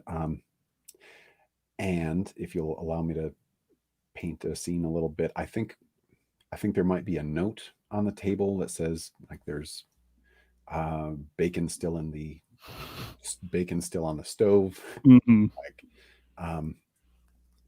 and so there's a level of kind of trust between these two, right? That like you and your grandfather like feel pretty secure about going off doing your own things and leaving notes for each other, leaving food for each other, and otherwise kind of trusting that the other will get the message and be like able to take care of himself. I think so. I Yeah. think there's a little bit of the loom sort of having an idea of the future in Barrow's grandpa as well. Maybe not as pronounced, but I think there's a little bit of that. Yeah. So yeah, and I think Barrow is going to sit down with a a piece of bacon that's sort of dried out, and he's chewing on it. It's been there for a while. Not hot. That'd be irresponsible. And I think he is going to pull out his tree tokens, tree runes. Yeah. Tree runes. You have a set of tree runes. That pearl really got him thinking. And I think he's going to just spread these tree runes out on the table and move them around and think about this pearl and take in the smells of the different woods. I'm thinking they're made like each one is cut from the type of tree that it depicts. Absolutely. And I'd like to try a move called pull the thread.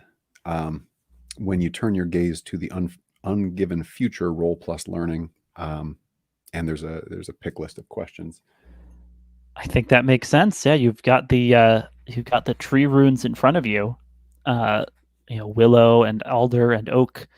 Do you have a U rune or no, because of the lack of that in the lack of respect for you in the village, or reverence for you in the village? That's a good question. I don't think Barrow has one in his set. I'm not saying that one doesn't exist. Yeah. That makes sense to me. So you don't have one here, but you're spreading out the other runes and like trying to take a glance. Yeah. So I'm gonna roll plus learning. Ooh, pretty good. That's an 11 altogether. Nice, a full success. Tell me what happens with this move. You task 3. Nice. Yeah. And I think not Luned, sorry. Barrow is thinking about Gwyn, and wonders what trouble lies ahead of Gwyn. What trouble lies ahead for Gwyn specifically? Yes. Yeah, I think you're gazing into the ungiven. I think you get these answers in like kind of little like flashes of vision, right? Oh, yeah. So I think we see Gwyn standing in this ruined landscape as a door of mist opens up before her, and like something beckons her from the other side, and you see her walk through, and the sense you get in the vision is if this comes to pass, she'll never come back out again. All right. Sweet. And your other questions. The other questions. We'll go. I think, where can I go to uncover the truth about Where can I go to uncover the truth about why people don't talk about the yew trees? Ooh, that's a great question.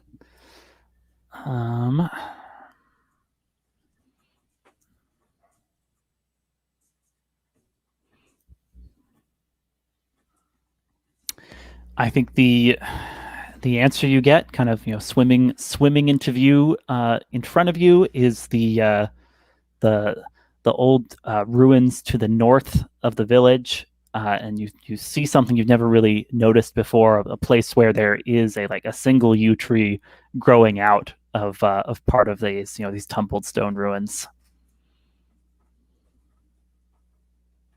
Okay.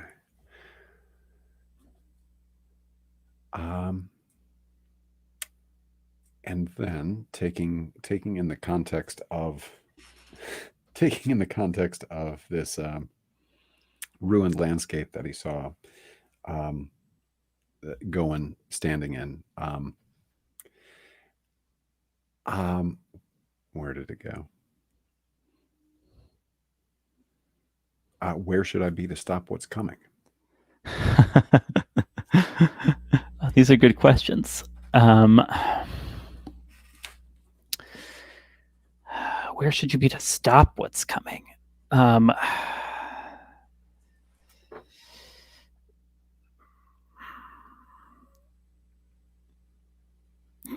Yeah, I mean, I think for this one, you see some adults of the village just running, right, running through the snow.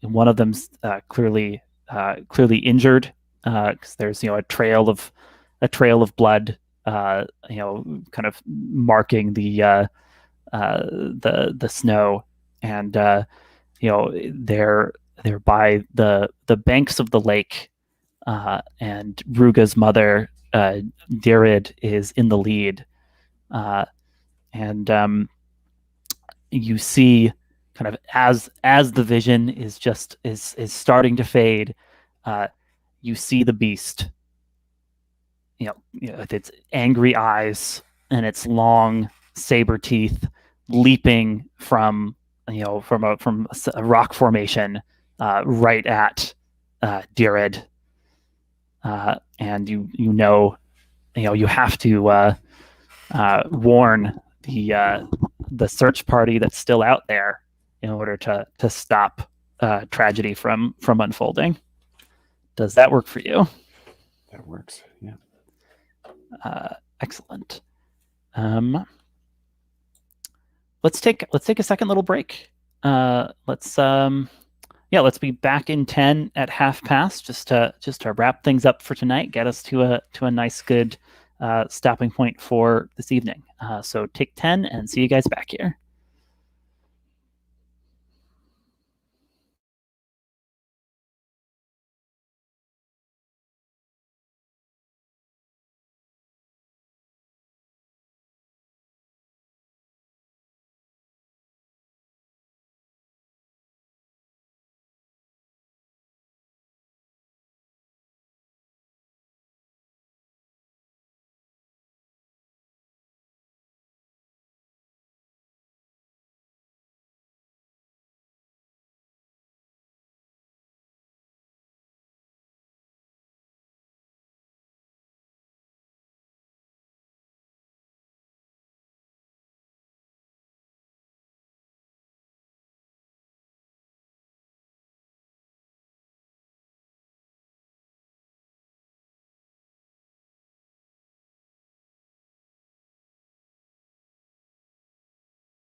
All right. How's everybody doing? Ready to jump back in?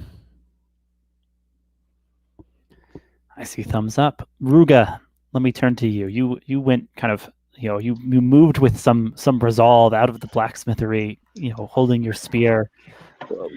What do you do? Where do you go from there? Well, she stomps out with purpose and has it in her head that she's going to go find the search party. And then as she's walking, she realizes that she has no idea which way they went, which direction. She immediately thinks maybe proceeding with that, maybe proceeding without some sort of idea of what to do isn't a particularly good idea. This, right now, I think I'm going to need some help. Yeah. Who do you turn to? I think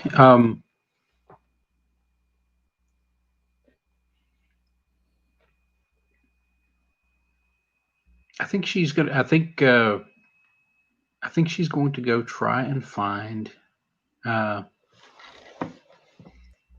think she's going to try and find Luned, because Luned is the oldest, and she's good at getting adults to listen to her.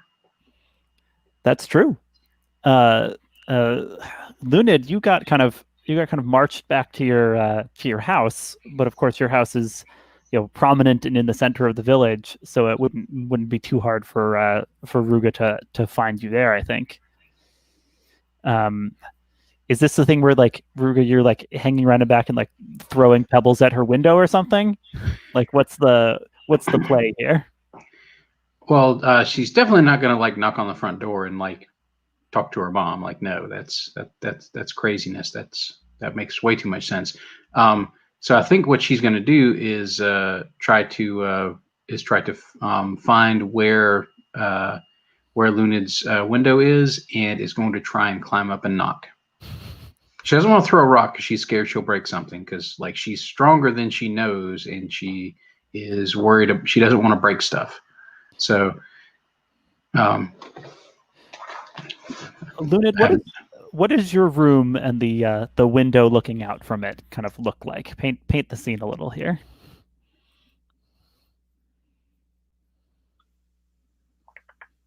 Well, even though it's one of the fanciest houses in the village, I still have a pretty small bedroom. It's fairly plain. There are some flowers painted on the wall near the ceiling, and I do have a window,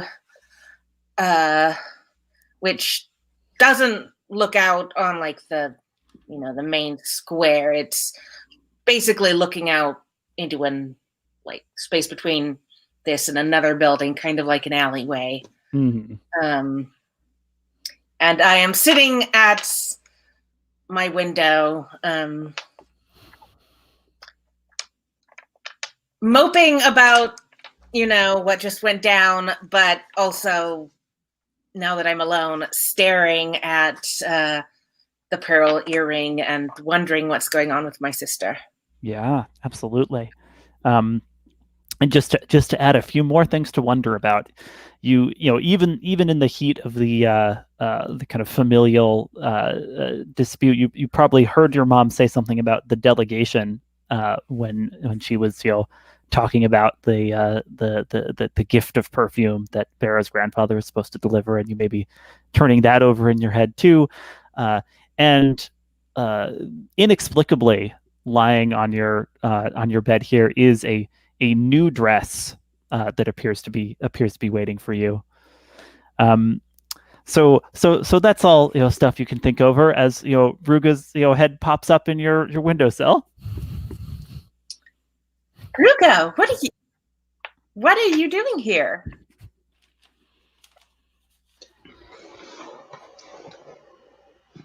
They sent out a search party to look for us last night, and the search party hasn't come back. Did you tell anyone about the creature? I told Corin, but he acted like maybe he believed me after I told him, but he's easily distracted, and he started. I don't really think he's going to be able to be much help. If they went after us, do you think that where do you think they would have went? Do you think they would have headed toward the tower? Did anybody else know we were going towards the tower? I don't know. I didn't tell my mother. I was hoping to get back before she noticed Gwyn was gone.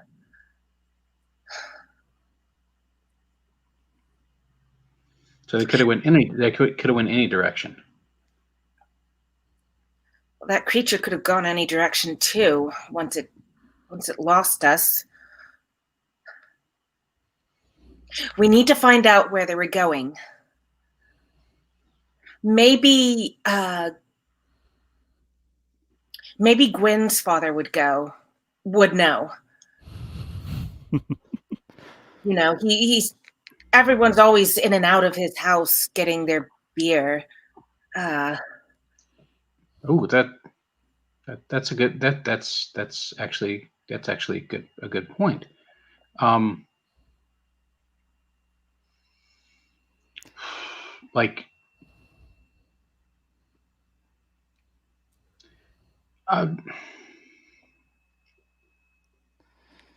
I kind of want to run out after them, but should we? I've told an adult, but I don't know if they really know what to do about it. Somebody has to go out after them, but that thing nearly ate us last night. If we just go out on our own, it's not. We won't help anyone. Well, yeah, well, maybe, but we know what before we weren't really expecting anything. Like, we were just out looking for your little sister. We expected your little sister, not giant cat bear monster. Have you been training to hunt giant cat bear monsters? Because I haven't. Well, no, but we're not hunting the giant cat bear monster. We're hunting. We're hunting we're hunting like people from the village, like adults. My mom and a couple of others. I don't know who else went. Corin just mentioned my mom. So we're not really going after the cat bear thing. We're trying to, and they should be relatively easy to follow, right? Because damn it. If there was the blizzard probably would have wiped out any tracks they made, but I don't know I don't even know what direction to go in. Maybe you're right. Maybe Gwyn's dad might know where they were headed. They thought we were headed, so that they would have headed there. Let me check if we're triggering a move here, because the bell has the move helpful. When you offer someone advice, ask if they want to hear it. Do you think that might be part of what's going on here? Yes, I think that is what's going on. I totally forgot about that move. Ruga is definitely trying to seek advice from the. Yeah. So yes, they are. Yes, you're seeking advice, and Luned, you're willing to offer some.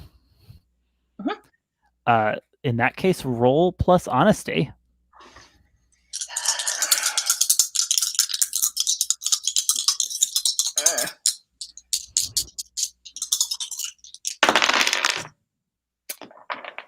Seven. Nice. Plus honesty. My honesty is 2, right? So yeah. Cool. So not quite a 10. So you're going to choose from this for your advice. Bite your tongue and tell them what they want to hear, or tell them what you truly think without sparing their feelings.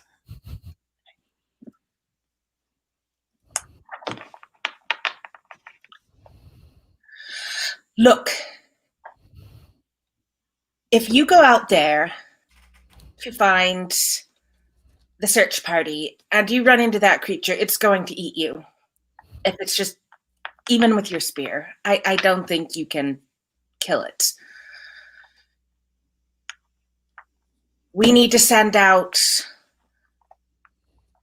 an actual search party for the search party. And I think Gwyn's father would probably know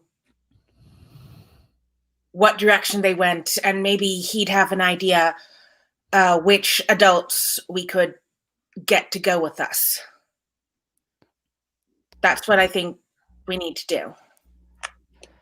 All right. So I feel like you've told her what you truly think without sparing her feelings. So Ruga, you are going to mark aware, but if you heed Luned's words, you may treat a miss on the first move you make following this advice as a 7 through 9 hit. So will you mark Luned's words? I think I think you kind of get the sense like her shoulders start to hunch, and she gets that sort of look in her eyes like she wants to argue. But I think she secretly, maybe I think she's kind of relieved that somebody else thinks we need to get an adult involved. And so I think she's going to she's definitely going to sort of give the teenage, okay, fine, but she secretly agrees and is happy to have somebody somebody basically just say what she kind of knew but didn't want to admit to herself. Yeah. So are the two of you headed to Gwyn's? Well, to Rodri's, I guess.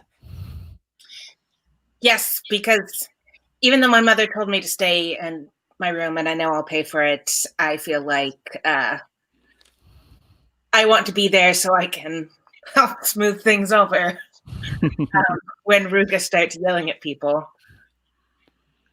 Hey, all right. And did you know these decorative vines that your mom had planted are super easy to climb? Doesn't seem very secure, but it's... No, seriously. And she starts to climb down again. Like, they're really not secure. Like, you can tell, like, it's probably blind luck that they didn't come off when she started pulling on them to start with, but she does make it down. All right. And Luned, you're sneaking out as well, either by the vines or by some other route you've perfected to get out of your house without arousing notice. Yes. Then let's jump over to Gwyn's dad's little shop / inn. Gwyn, is there anything you wanted to do kind of on your own before Ruga and Luned turn up? I think maybe just for the neatness of it, as I think maybe as Luned and Ruga are turning up, Gwyn has just dropped out of a window, with his cloak on again, and is clearly just about to kind of scurry off somewhere when he sort of looks up and sees them both stood there. Oh, that's great. So like as you're approaching, you see Gwyn making his own sneaky exit. Gwyn, what do you do? Hello again. I was just going for a walk. Luned, you can tell he's lying. Not even going to make you invoke the move here.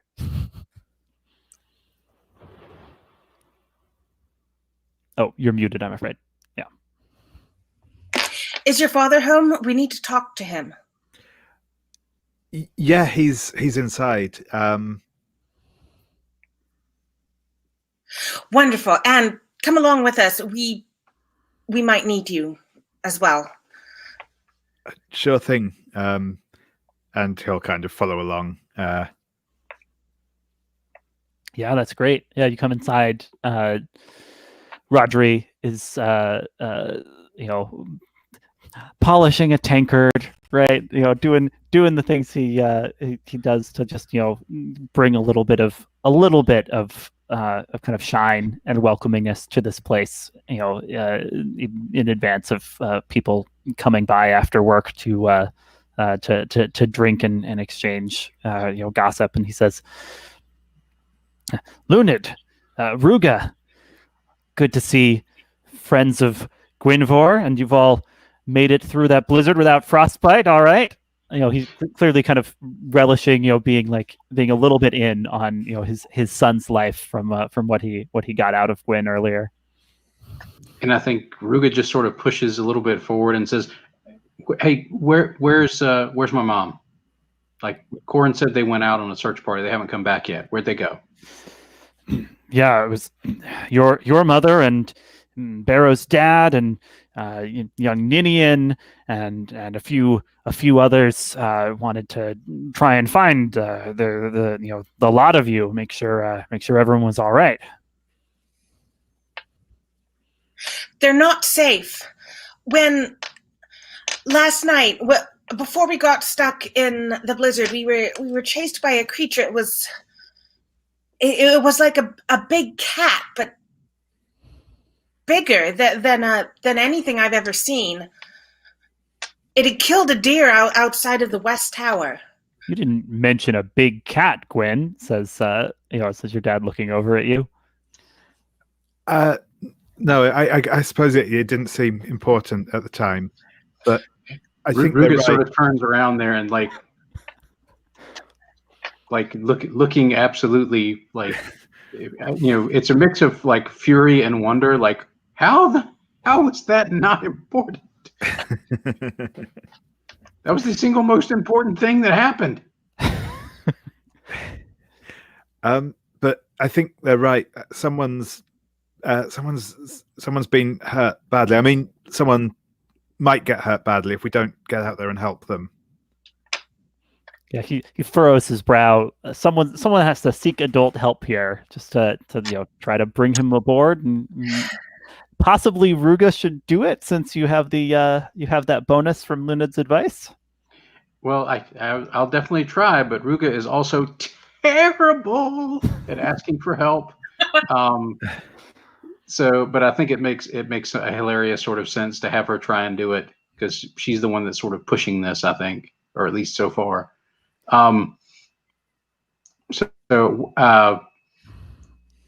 in some ways, you preemptively turn to your peers for help by getting advice from Luned, right? Like we've already kind of guaranteed that a miss will be a 7 through 9 rather than a calamitous miss. So I can't completely faceplant on this. So that's lucky. Ruga steps forward and says, "We need to know which way they went, and then we've got to get whoever can come. Corin said he would come, but we need to get more people. Like that thing was big. We managed to drive it off with some really, really smelly perfume that Barrow had on him, because it apparently didn't like that. But this thing is really big, and it's got teeth that are that are longer than my forearm. This thing's a monster. We've got to get people together, and we've got to know where they went. So come on. And she starts trying to come on. And let's see how badly I roll. That is a 7 minus 2 would be 5. But it goes back up to a 7, thanks to Luned's advice. All right. When you seek concrete help from an adult, say what you want from them and roll plus honesty. On a 10 plus, they can pick, give what you want if they can, or the next best thing if they can't, reveal what's stopping them.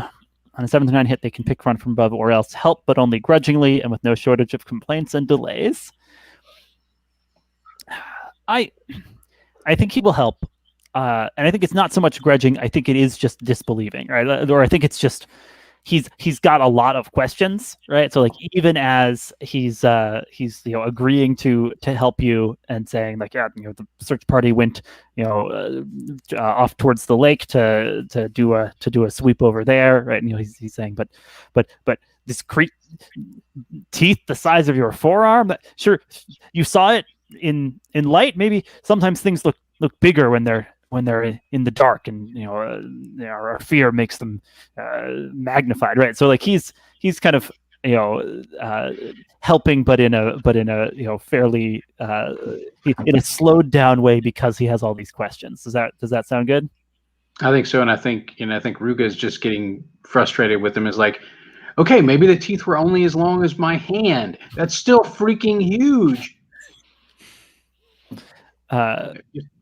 Yeah. So kind of, I think part of what happens is, as people are turning up to drink at this establishment, Rodri is like, saying, you gotta hear this story. We may need to gather everyone we can, right? And like, so like, some of the adults of the village are being kind of gathered here, in and around the inn.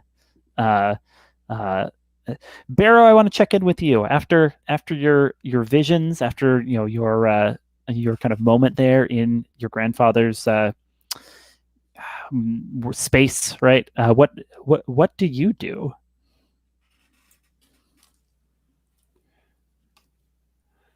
I think, let's see here. I think Barrow is scared and confused by what he's seen, but has an inclination to find help, to find his friends, and to find this spot on the lake, maybe in that order. Yeah. So where do you go first? Oh, let's see here. I think he goes to Luned's house first. She's gone. All right. Right. Yeah. You're like they try to make the same Clyde and Ruga did. Slightly more precarious because of course she's pulled some things free as she did it, and then like you poke your head in. There's just no one there. Luned's room, abandoned. Yeah. Stops by the smithy, pokes his head in. No. Well, Gerald is really lackadaisically sweeping up some of the ashes, and looks over. Oh, hey, Barrow. Oh, hey, Gerald. I saw a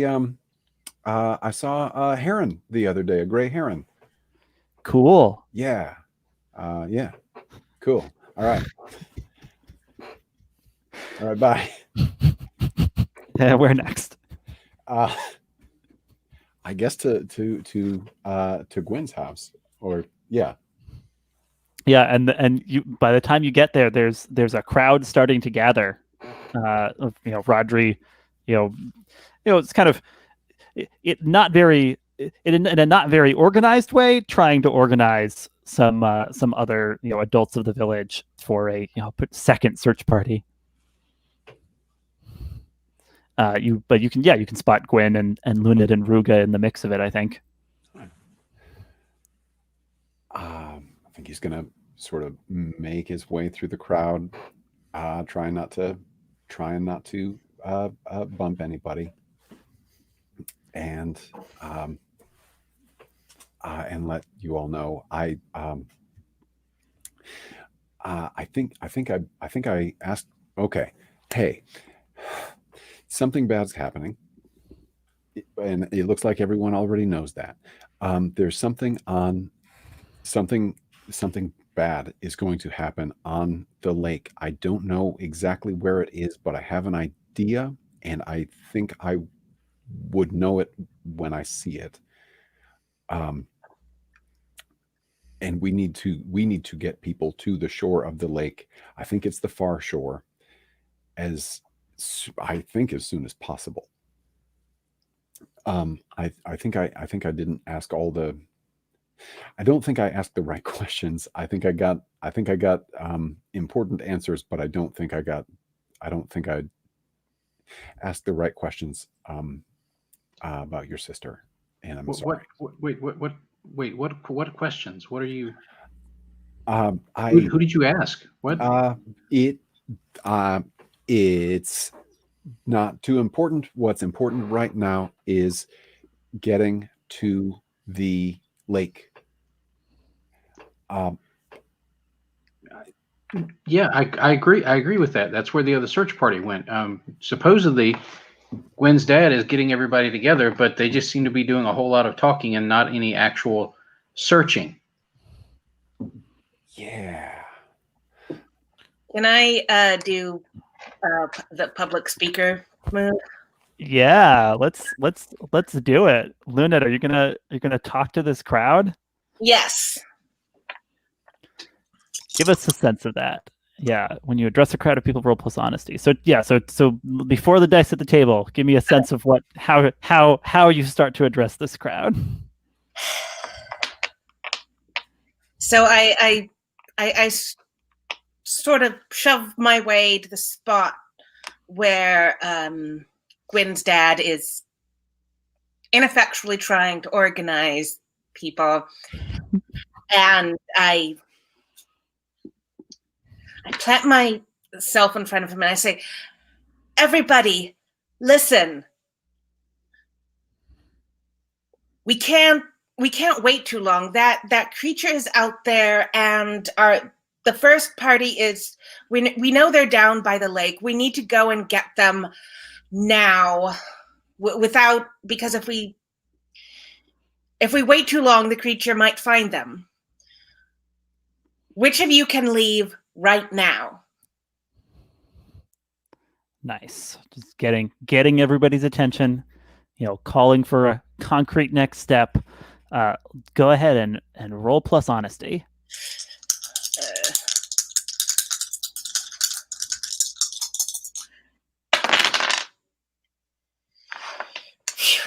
Okay,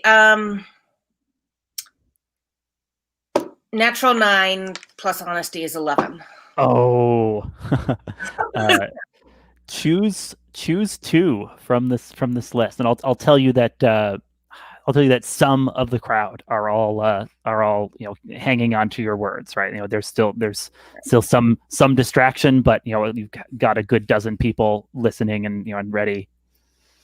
Okay, so I think what I'm doing is proposing a course of action, and rousing them to intense emotion, because I'm trying to convey the urgency of the situation. Yeah, that's great. Yeah, so there's you're saying we need to go. Here's where we need to go. The search party's in danger, and as you convey the extent of the danger, kind of someone pushes their way through the crowd. Someone that Ruga, you hadn't seen your dad arrive, but he's there to hear about the danger that the search party is in, and he says, "Then we better get moving. Come on, people!" And him and a dozen of these villagers are ready to go, and they'll converge with Corin, because he was convinced that something needed to be done. So a whole party is setting out. My question is, do you young people try to go along with them? Oh, we're going along. Try. I'm going because I believe that Barrow has to go, and I also believe that I'm the best at talking to adults, so I want to be there to translate.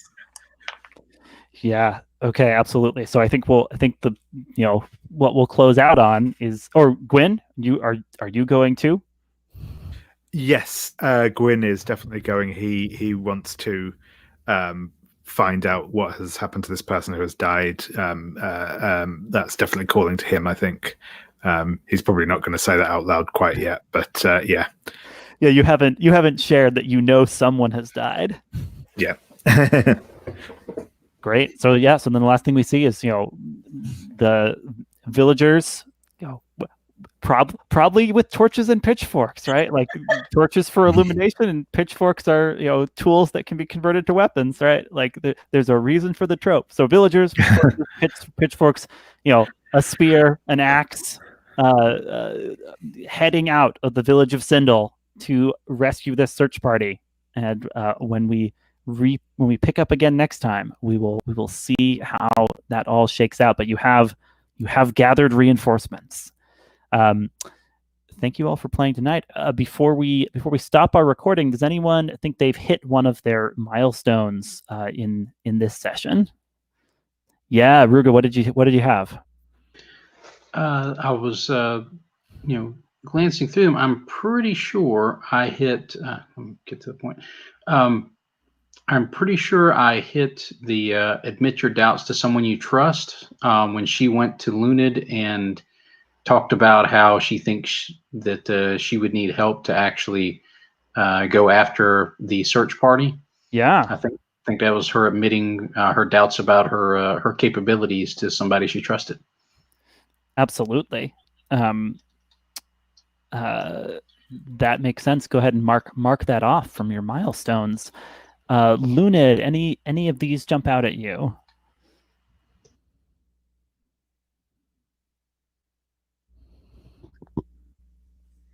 I don't think so. I feel like I didn't quite get there with my mother, and set a firm boundary with a loved Right. one, maybe. And I wasn't exactly delivering terrible news.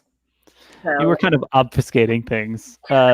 We'll keep an eye on that. We'll see if in the coming sessions we can hit those. Gwyn, any of these come up for you? I think I came close to admitting I need help, but I don't feel like I actually hit it, because I think it was more about us as collectively admitting that we needed help rather than Gwyn specifically. Though I have good hopes for facing the ancient dead and getting lost in the mist of death for next week. So Great. That's, we'll try to make sure that's on the table. Barrow, any of these stick out for you from your milestones? I have a similar feeling about admit you don't always know best. I think I was knocking on the door, but I didn't quite get to that. Oh, when you were wondering, did you ask the right questions when you consulted your runes? Wonderful. Well, that's all right. We've kind of we've foreshadowed some of these, and we'll keep on playing and see what becomes of these characters and the village of Sindle when we return. But for now, if anyone's been watching along, thank you very much. This has been Tales from the Low Cantrefs, a game in development from Games from the Wildwood. I'm enjoying it a lot. Lots of fun to be the chronicler, and I'm looking forward to playing more. So you can find us, same time, same station next week. Till then, stay safe out.